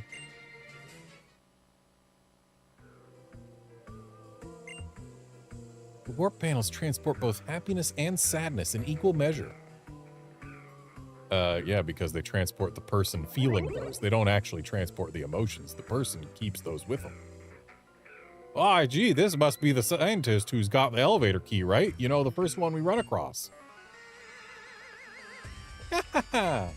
Why, if it isn't that fascinating little trainer from the Kalos power plant. So we meet again, just as I said we would.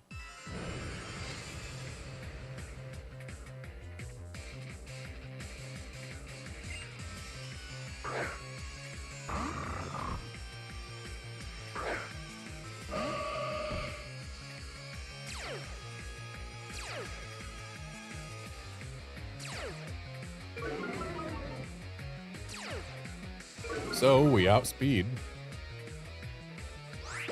Which means we click Dazzling Gleam and then there's no more Mighty... Oh, never mind.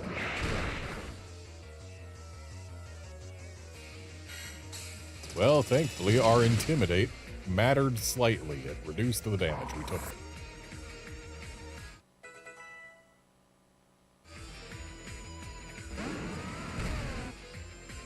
Okay, I wasn't expecting to see a straight-up dragon on a Team Flare member's team, but alright. Nothing little D-Gleam can't fix.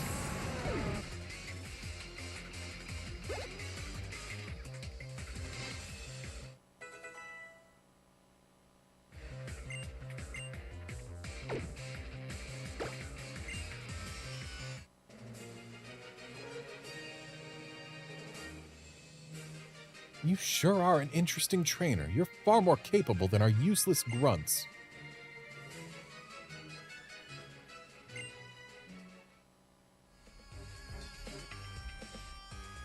I don't have the key, but I'll let you pass. But which warp panel could it be? Which one could it be? Well, the green one brought us progress before, so let's go green.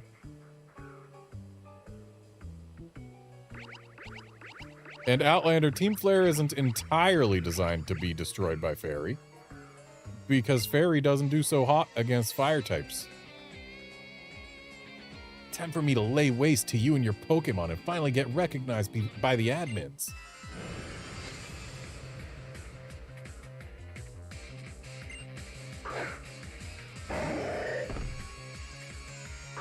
Also, they've got a bunch of poison types, which also deal with Fairy. The only reason we're just steamrolling them is because we've got a Fairy Psychic in the lead.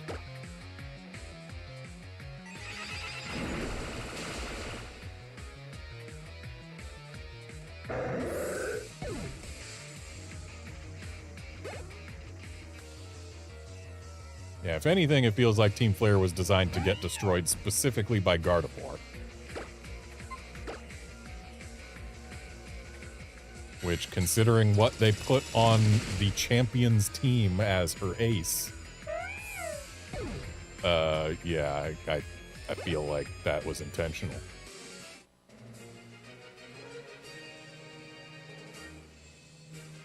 No good, no good. The admins are gonna be so mad.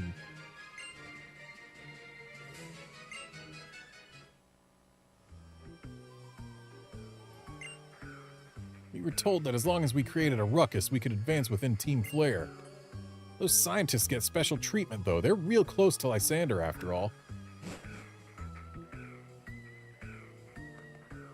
Oh, hey, it's these two. No sign of him here, either. Have you seen anything?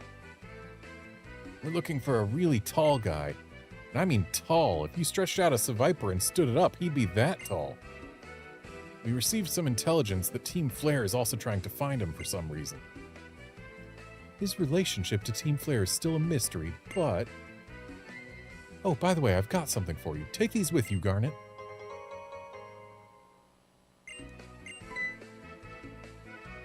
Oh, wait, we met some time ago, but I didn't get your name then. I've never heard your name before, not once. Anyway, We came here, at a certain professor's request, to stop Team Flare.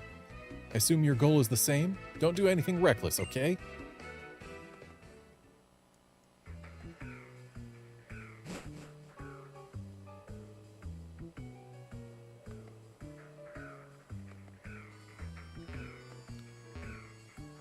It's too late to go back and take the yellow warp. Unless...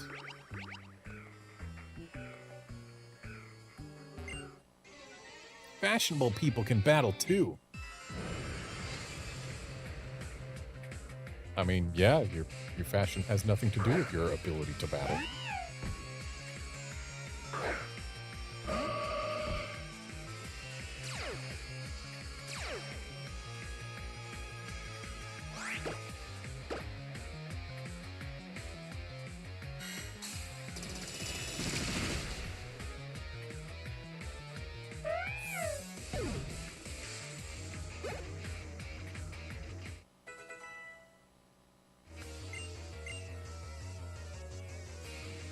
What horns does Tyrantrum have to drill with?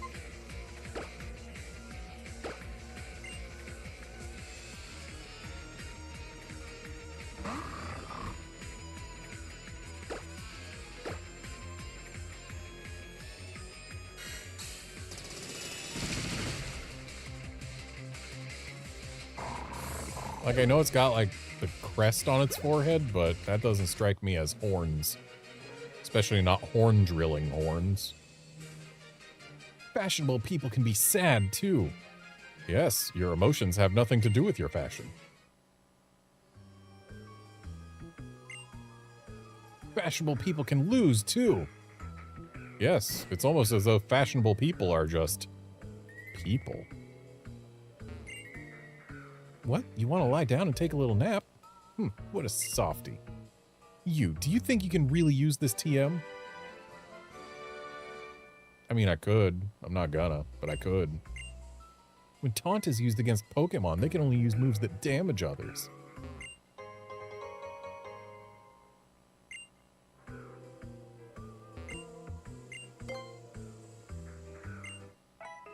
Thankfully, Team Flare is made of a bunch of people who are at least kind enough to not try to harm a napping kid. Oh my, you took off Team Flare's awesome suit? You didn't want it to get all wrinkled in bed, eh? Oh, they just assume I'm one of them. So they're idiots. Got it.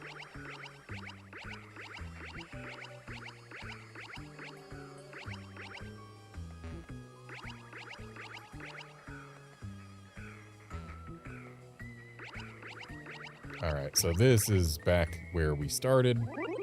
So now I can take that yellow warp and see where it leads. Because the green one does look like it goes a little bit too much towards progress. And yep. Okay, green was the only option. I should have just stuck with it.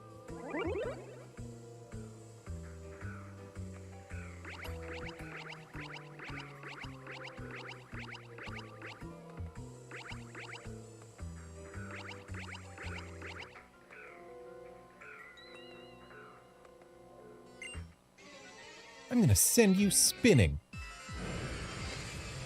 The floor panels are already doing a good enough job of that for me. Okay, Houndoom, one of the few things that our Gardevoir is not specifically good against. Dazzling Gleam would still do decent damage, though. Let's just stay in. Probably not going to one-shot. Maybe it will, though. Houndoom isn't. Yeah, Houndoom's not that bulky, and we got a crit. Hooray. And besides, I'm having horrible flashbacks to a certain nasty plotting Houndoom in the Johto Elite Four that kind of cleaned my clock because I decided to swap instead of stick around. This poor Toxicroak. Yeah, you can bet it's shuddering. Alright, it's getting some damage in first. But now it has ceased to exist. Just use Psychic to turn it into frog-shaped paste.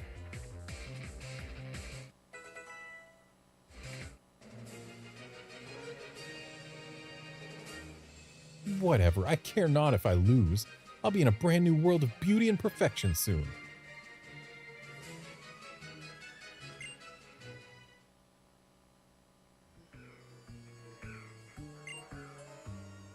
Stepping on the spin panels will send you spinning until you run into something. Yep, kind of already figured that out.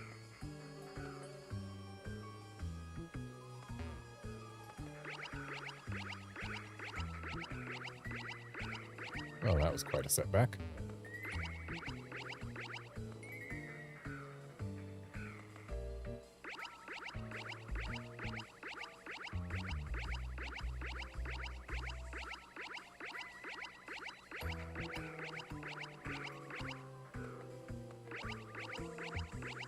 I wonder who decided that the spin panels should be effectively a freaking Rube Goldberg machine for people.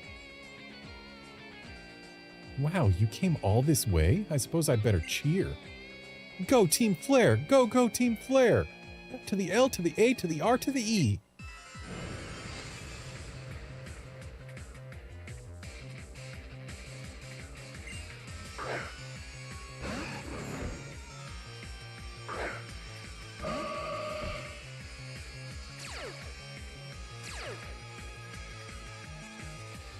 Always love to trace Lightning Rod against an electric type.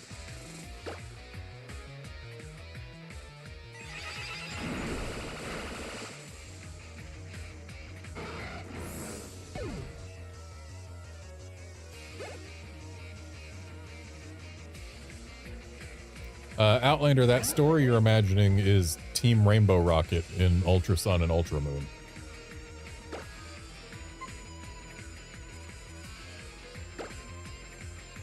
Okay, except for the compelling ideology part. Team Rainbow Rocket's ideology is, we are the Pokemon Mafia and we want to control everything in all worlds. So we are going to recruit people from worlds where they succeeded, etc., etc. Just who was I cheering for?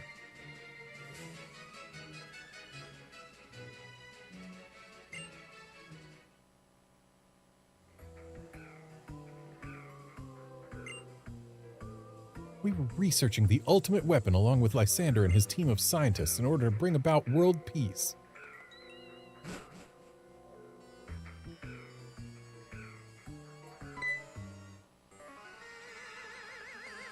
Huh? Huh? Huh? Huh? I've seen this kid somewhere before. So who is she? I have no idea. But obviously she's not in Team Flare. Let's get her, yeah? Yep, that sounds good to me. Then I'll get in the first blow.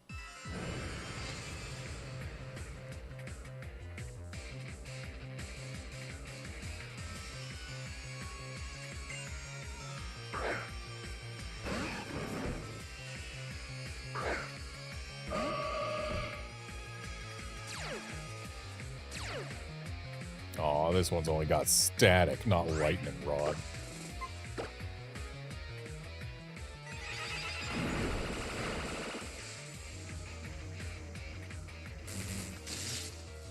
Would have loved lightning rod right about now.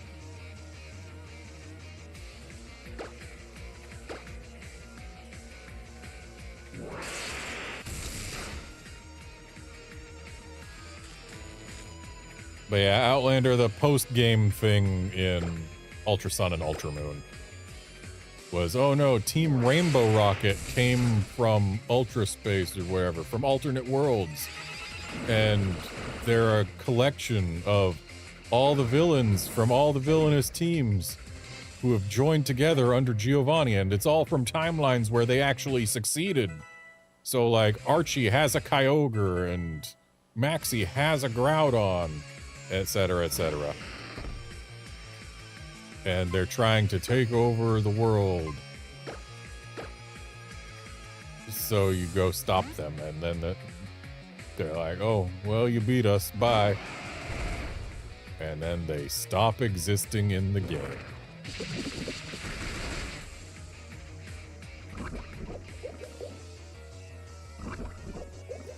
of course this thing got the poison.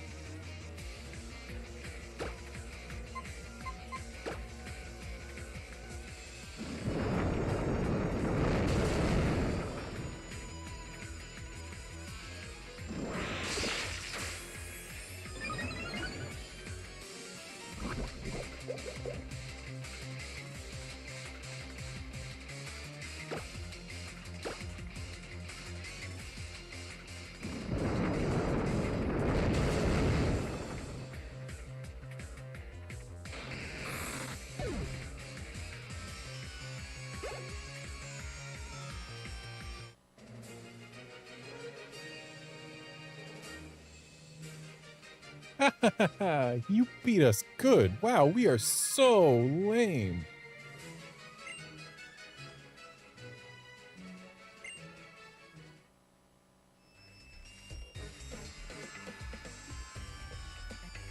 Oh, what a brute. Look at poor Celosia.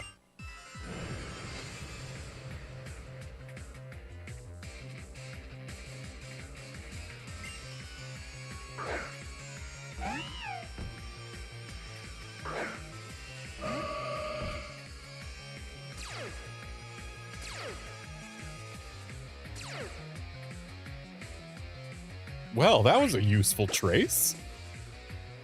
Just curing the paralysis they gave me. A little less useful that that sucker punch managed to actually bring us down.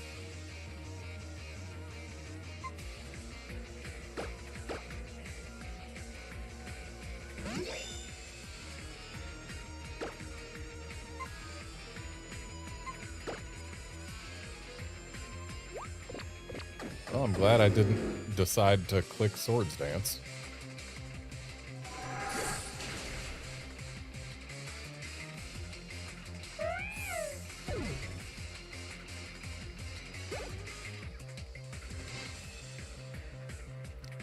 Yeah, Guard, imagine if Drapion had Earth Eater. That would be a thing. So, methinks Sacred Sword is once again the play here.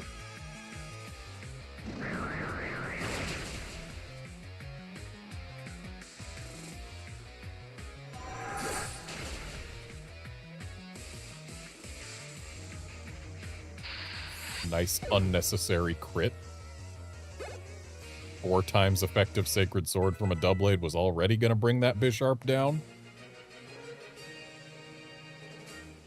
Your ability flies in the face of all probability. Just what is the source of your power? I've said it already today, it's strawberry milk.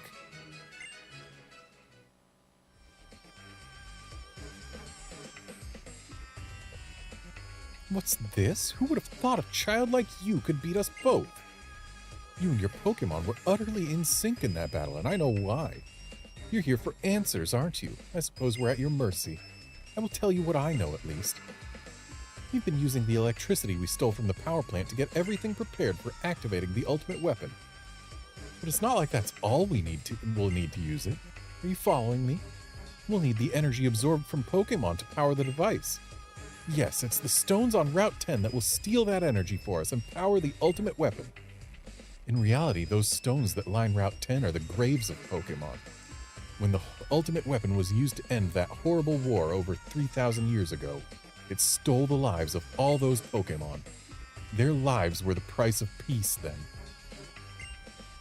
And if we want to make our own wishes come true today, we in Team Flare also have to sacrifice something precious.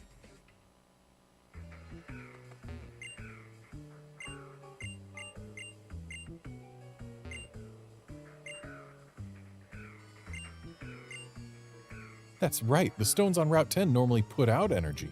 But when the ultimate weapon is activated, that reverses and they begin to absorb energy from Pokemon. Can this stone really be used to absorb a Pokemon's energy? For reals, the way X and Y are written, it super feels like they wrote it around Pokemon X being the canon game. It's like, hey, one of these legendary Pokemon, its whole deal is that it absorbs life force from everything around it.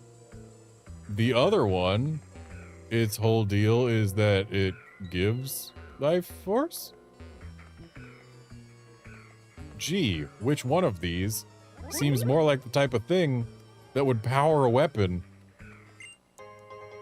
that will take life force in order to be powered and then kill a bunch of things? We in Team Flare burn with ambition. I forgot to revive my Gardevoir.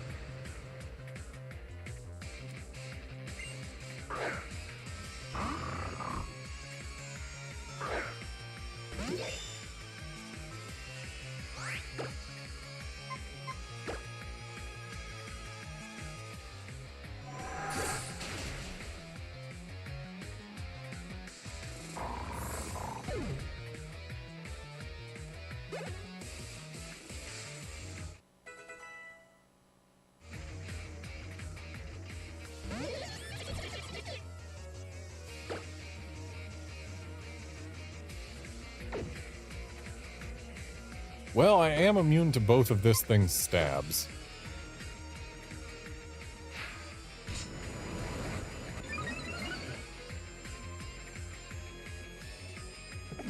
Not immune to that, though. Thankfully, it didn't get the accuracy drop. Not immune to that either. Thankfully, Doublade has defense.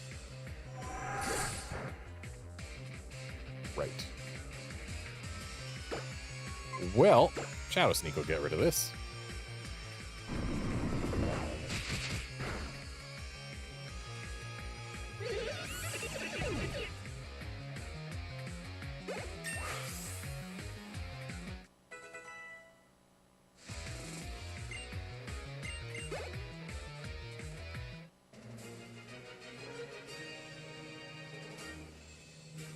Oh, you put out my fire. I'm nothing but cold ashes now.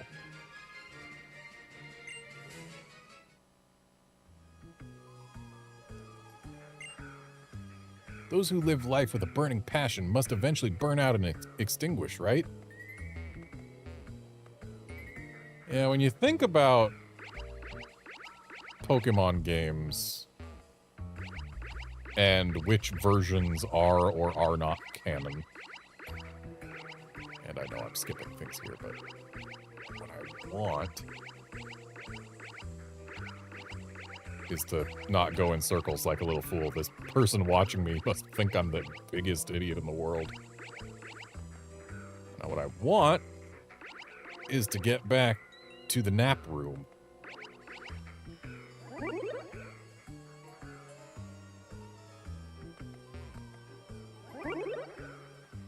Yeah, when you think about Pokemon versions and how sometimes, despite the version being different and using different legendaries or whatever, they're still meant to be, like, equally canon or whatever, but then, like, yeah, in X and Y, I would say that Y feels more like the canon game. For Scarlet and Violet, in terms of what's going on, like, let's use a time machine. We've got an AI professor who is a robot thing. Like, it just feels like the future one should be more canon, you know? But then the anime and basically all media other than the games go and use the designs from Scarlet.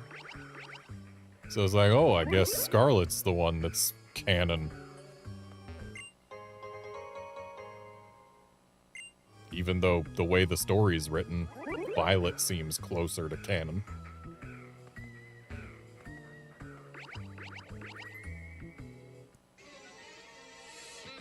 No, really, I understand. It's only natural to be jealous of Asuda's style in his mind.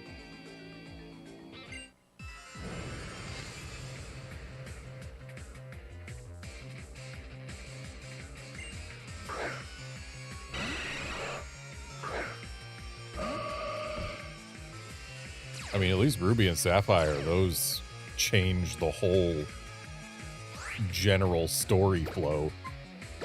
Well, not flow, but they change out the whole villainous team so that it makes sense regardless of which game you're playing.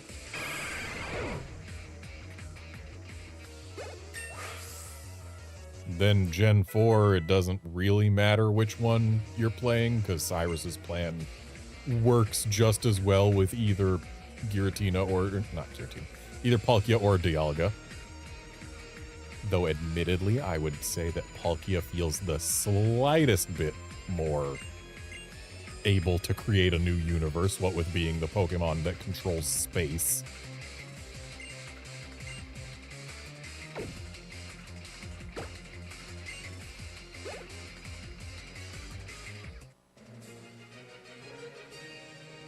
Gen 5, the version differences are mostly just the Pokemon of Truth or the Pokemon of Ideals. I feel like the Pokemon of Ideals matches more with what Team Plasma is after.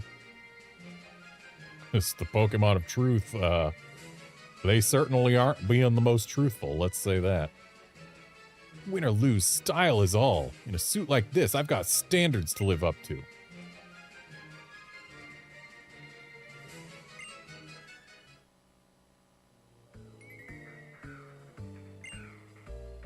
I hate to break it to you, but you're better off just giving up. You really have to look good in a suit to be considered for Team Flare.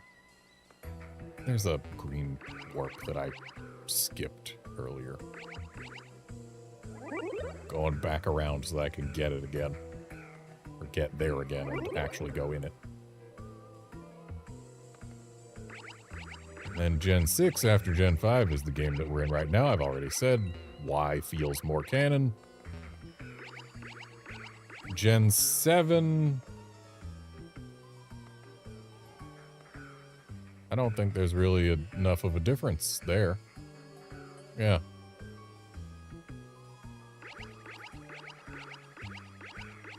Gen 8, Sword and Shield, it doesn't matter because both Zacian and Zamazenta are present. And then Gen 9, yeah, I've already said that I personally think Violet should be the more canon one, but they do not seem to agree.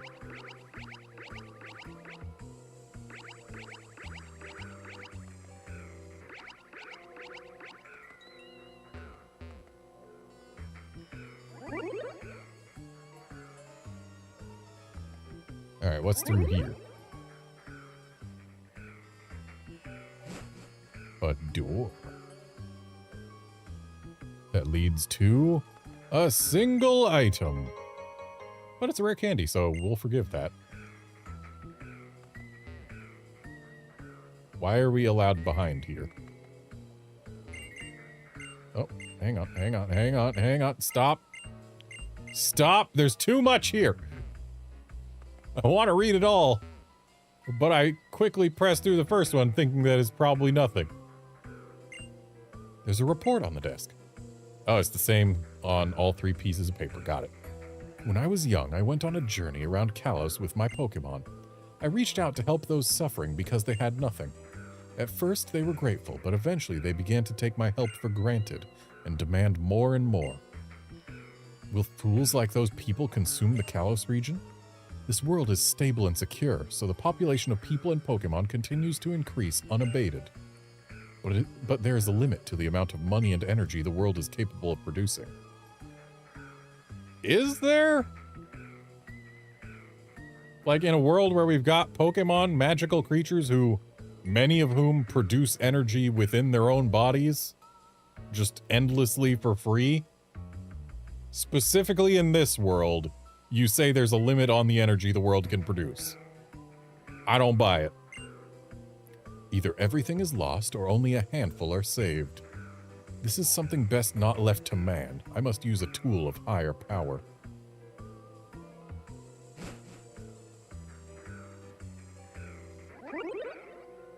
Okay, now that we're out of the exposition room.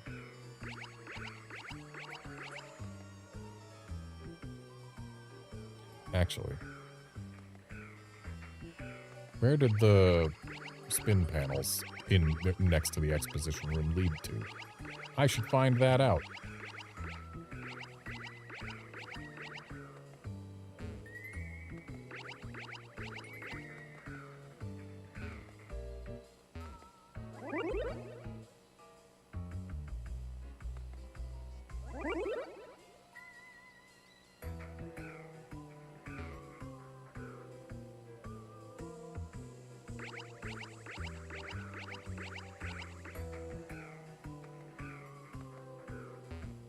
Okay, that one leads back over here, and this one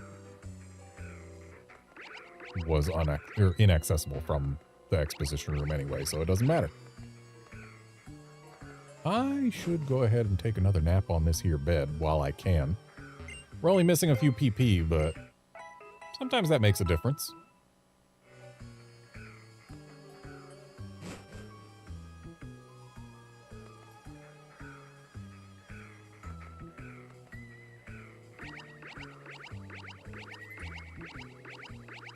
And yeah, Outlander, even if Victini is the only Pokemon capable of producing limitless energy, one existing is enough. It only takes one to have a problem be solved permanently.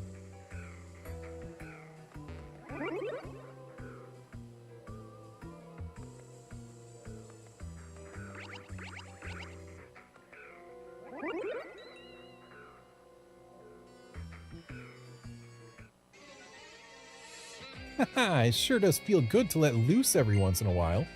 Spying on people's holocaster conversations gets boring pretty quickly after all. They're tapping our phones.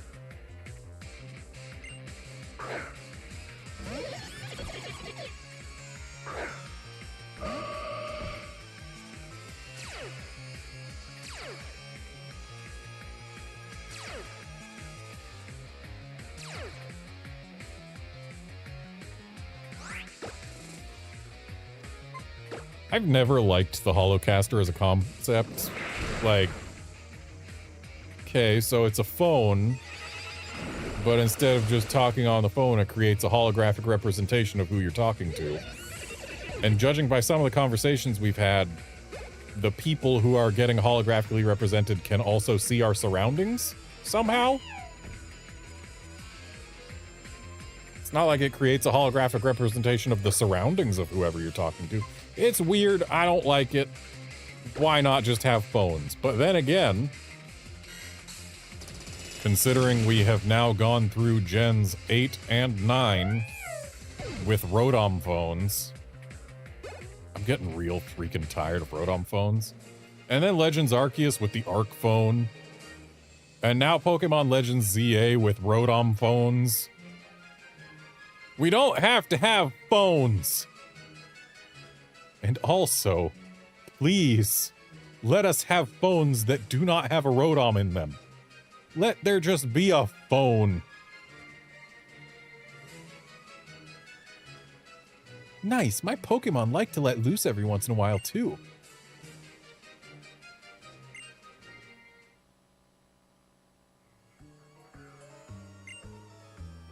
Right here, right now, I just live in the moment. Forget worrying about tomorrow.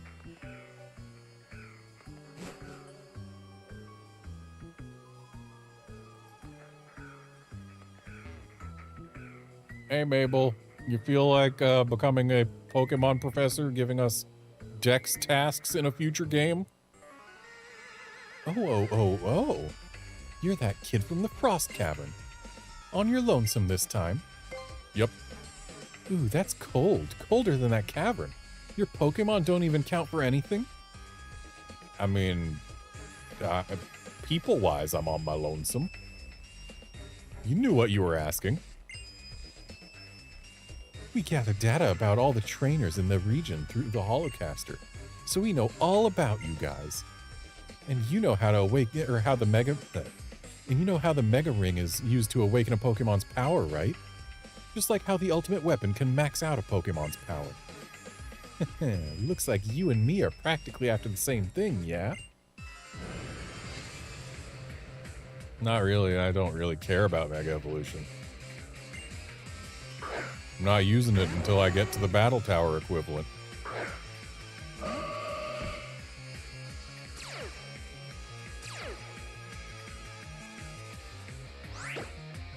Alright, let's go ahead and degleam this Houndoom. Oh, that one survived. Sludge Bomb! Well, at least it wasn't Nasty Plot. And also we outspeed it, so even if it was Nasty Plot, that probably would have been better for us.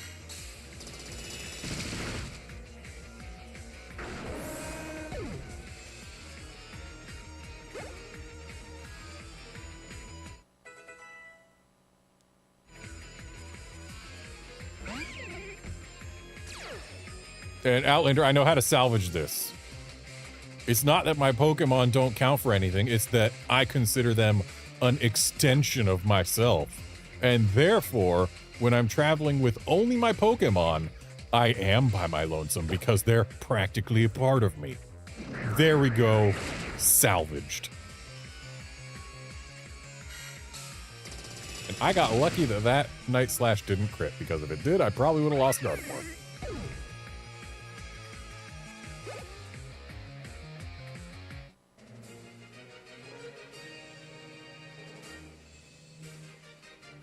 Ooh, you are strong.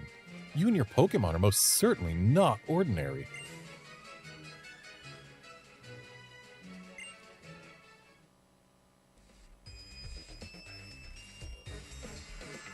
Ding, ding, ding. Yup, you did it.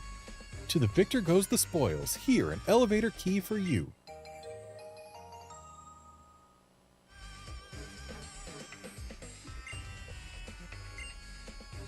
The power of the legendary Pokemon, the power to grant life to all around it.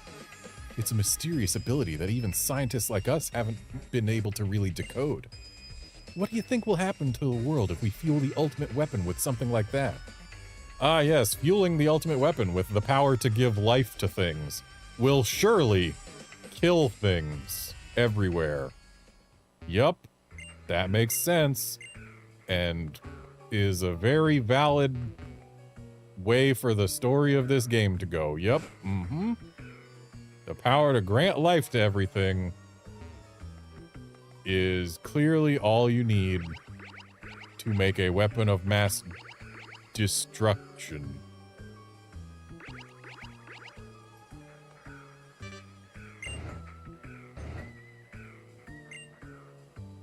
Gee, which floor would I like to go to? I have so many options, it's hard to choose. That quit floor sounded interesting, but I think I'll go to B2. I don't think there are any major battles between here and the end of this place, but I'm still going to use this just in case.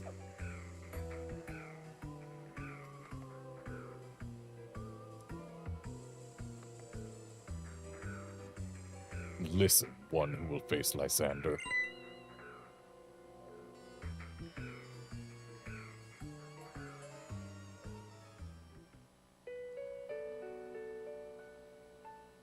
A terribly long time ago.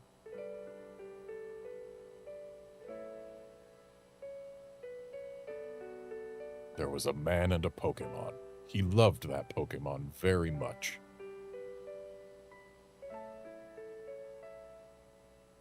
A war began. The man's beloved Pokemon took part in the war.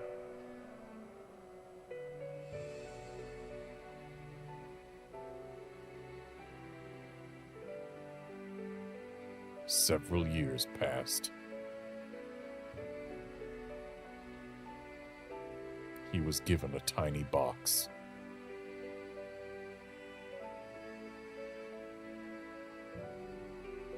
The man wanted to bring the Pokemon back, no matter what it took.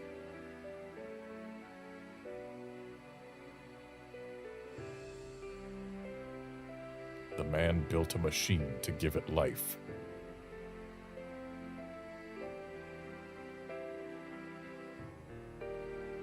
He brought his beloved Pokemon back. See, this part would work with Xerneas.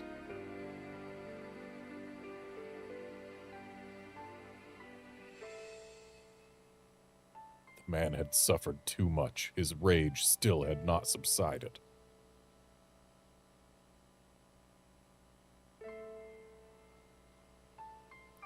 He could not forgive the world that had hurt the Pokemon he loved.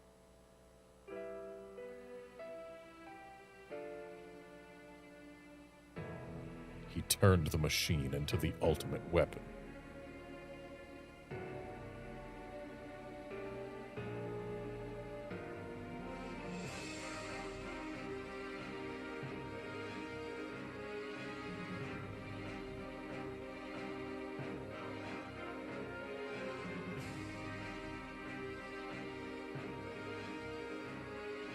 The man became a bringer of destruction that ended the war.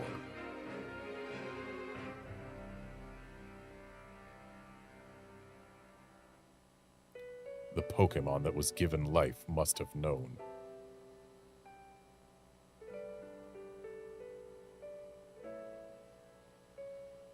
That the lives of many Pokemon were taken to restore its life. But I thought Xerneas could just give life power. Why not just use the Xerneas? The resurrected Pokemon left the man.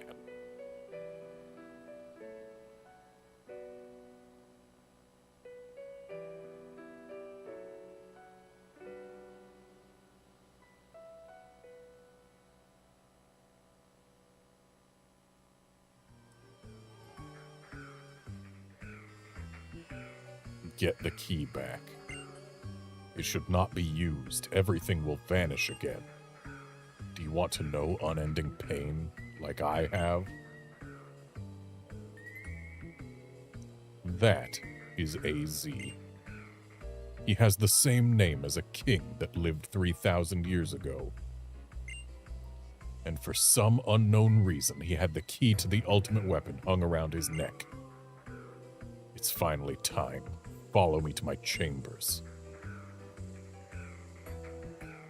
But why are you going that way? We've been in all the rooms that way. You didn't have any chambers. Oh. You've unlocked a new floor for me.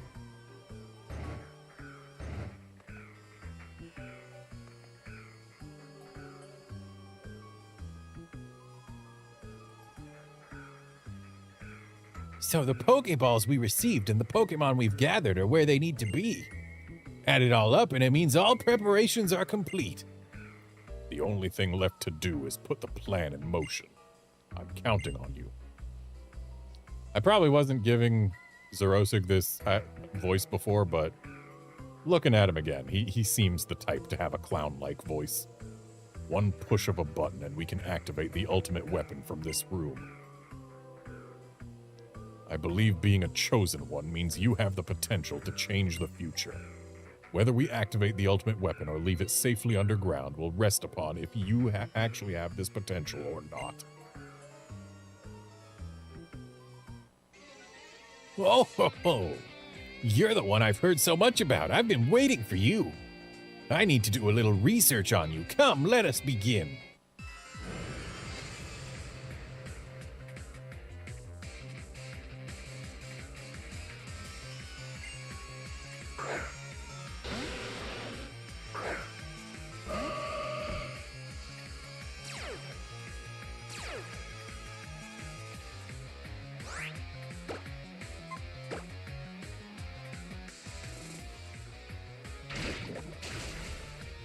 Ouchies.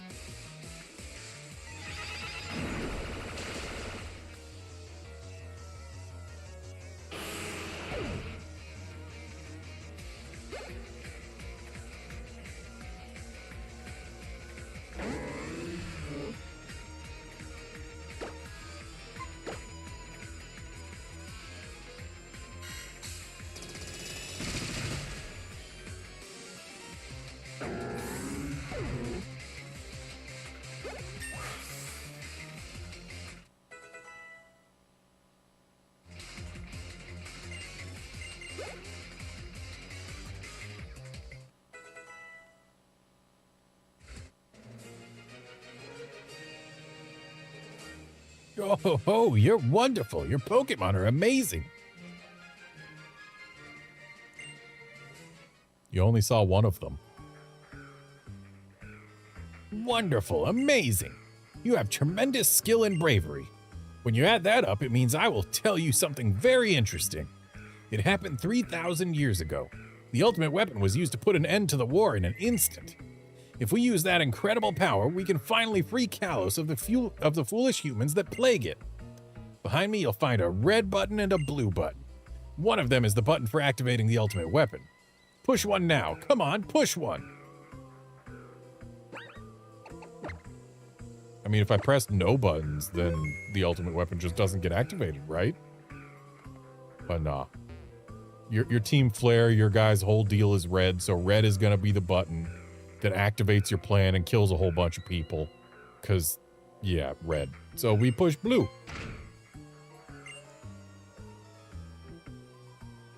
You pressed it. Oh, you pressed the blue switch. Winner, winner. Congratulations.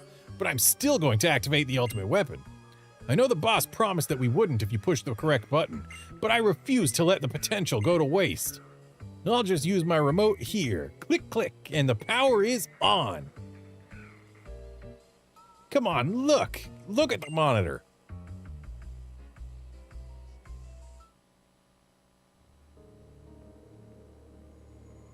Oh no, some of those houses look like they're about to get knocked down.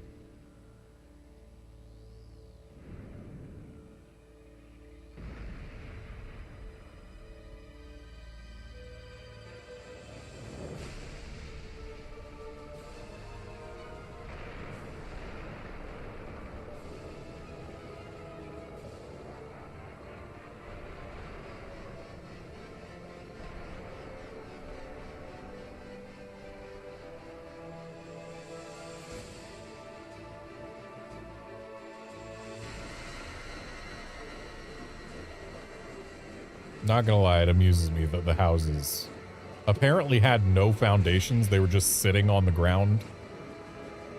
So when they get knocked over, they just get knocked completely over, leaving nothing where they were.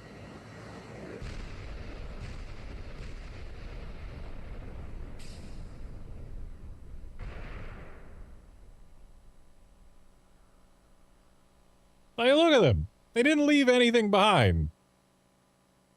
They just fell over. The houses weren't connected to the ground in any way. They were just sitting on it.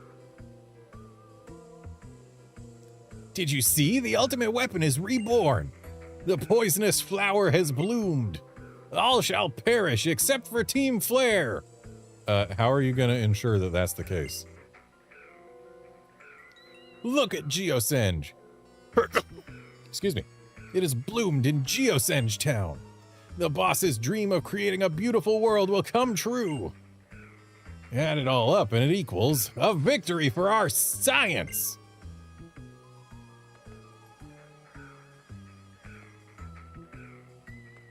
He's probably going to say the same stuff that he just said, but yep. Had to make sure.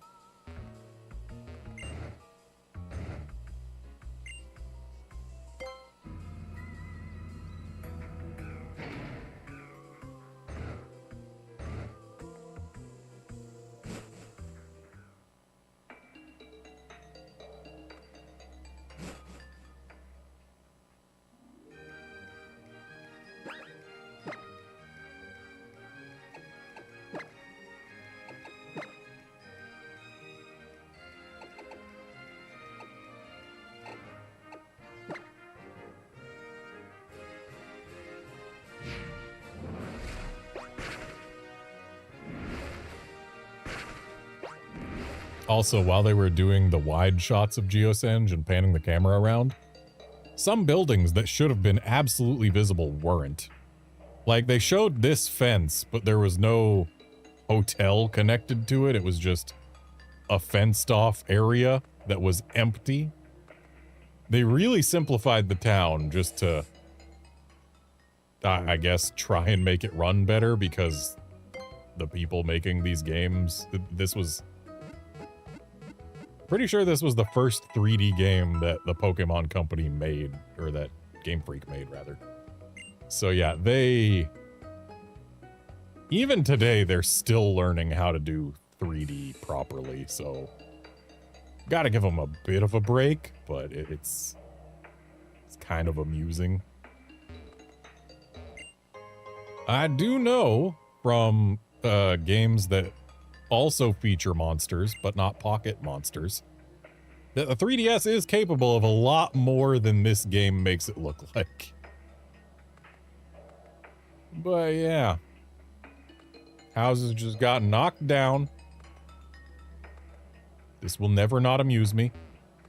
Because, like, why weren't they connected to anything? Why did they have no foundations? How do they just fall over?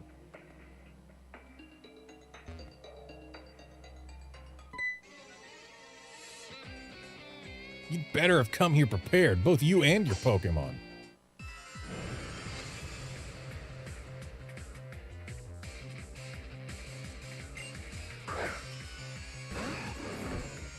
Please have Lightning Rod.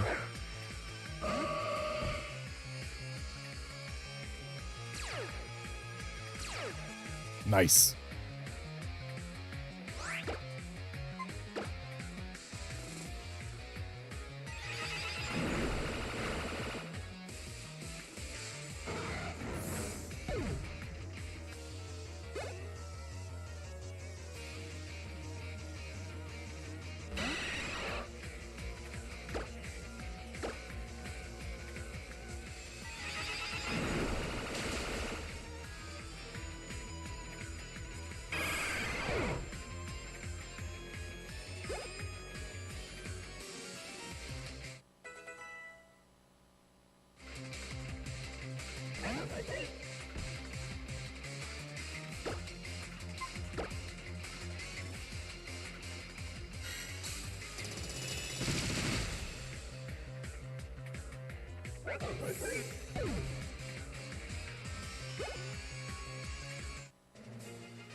Behold the moment of my defeat. Don't even think about blinking.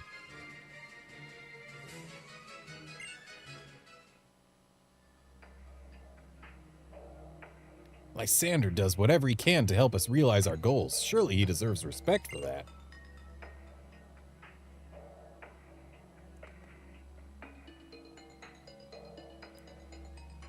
Garnet, you're not in this alone. When I was in Lysander's lab, the masked heroes told me what is going on. They also told me what Team Flare plans to do with the ultimate weapon. Come on, let's stop Team Flare. No, we have to stop Lysander himself. I want to protect my friends. Okay.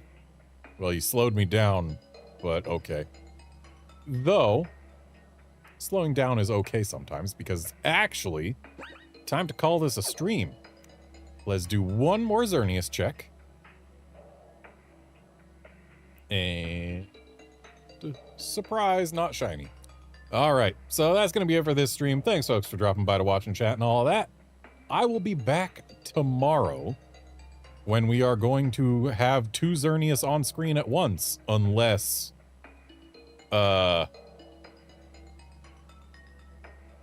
unless I get really lucky with finding a shiny one early tomorrow. Early tomorrow. There are very few chances left for me to find a shiny Xerneas before I get to Xerneas in Pokémon X. And I certainly would have liked if we managed to get it so that there weren't 2 Xerneas on screen at once. But it seems very likely that we are still going to be looking for the shiny even after getting the regular Xerneas in X. But oh well. Tomorrow, more of this. See you then, friends.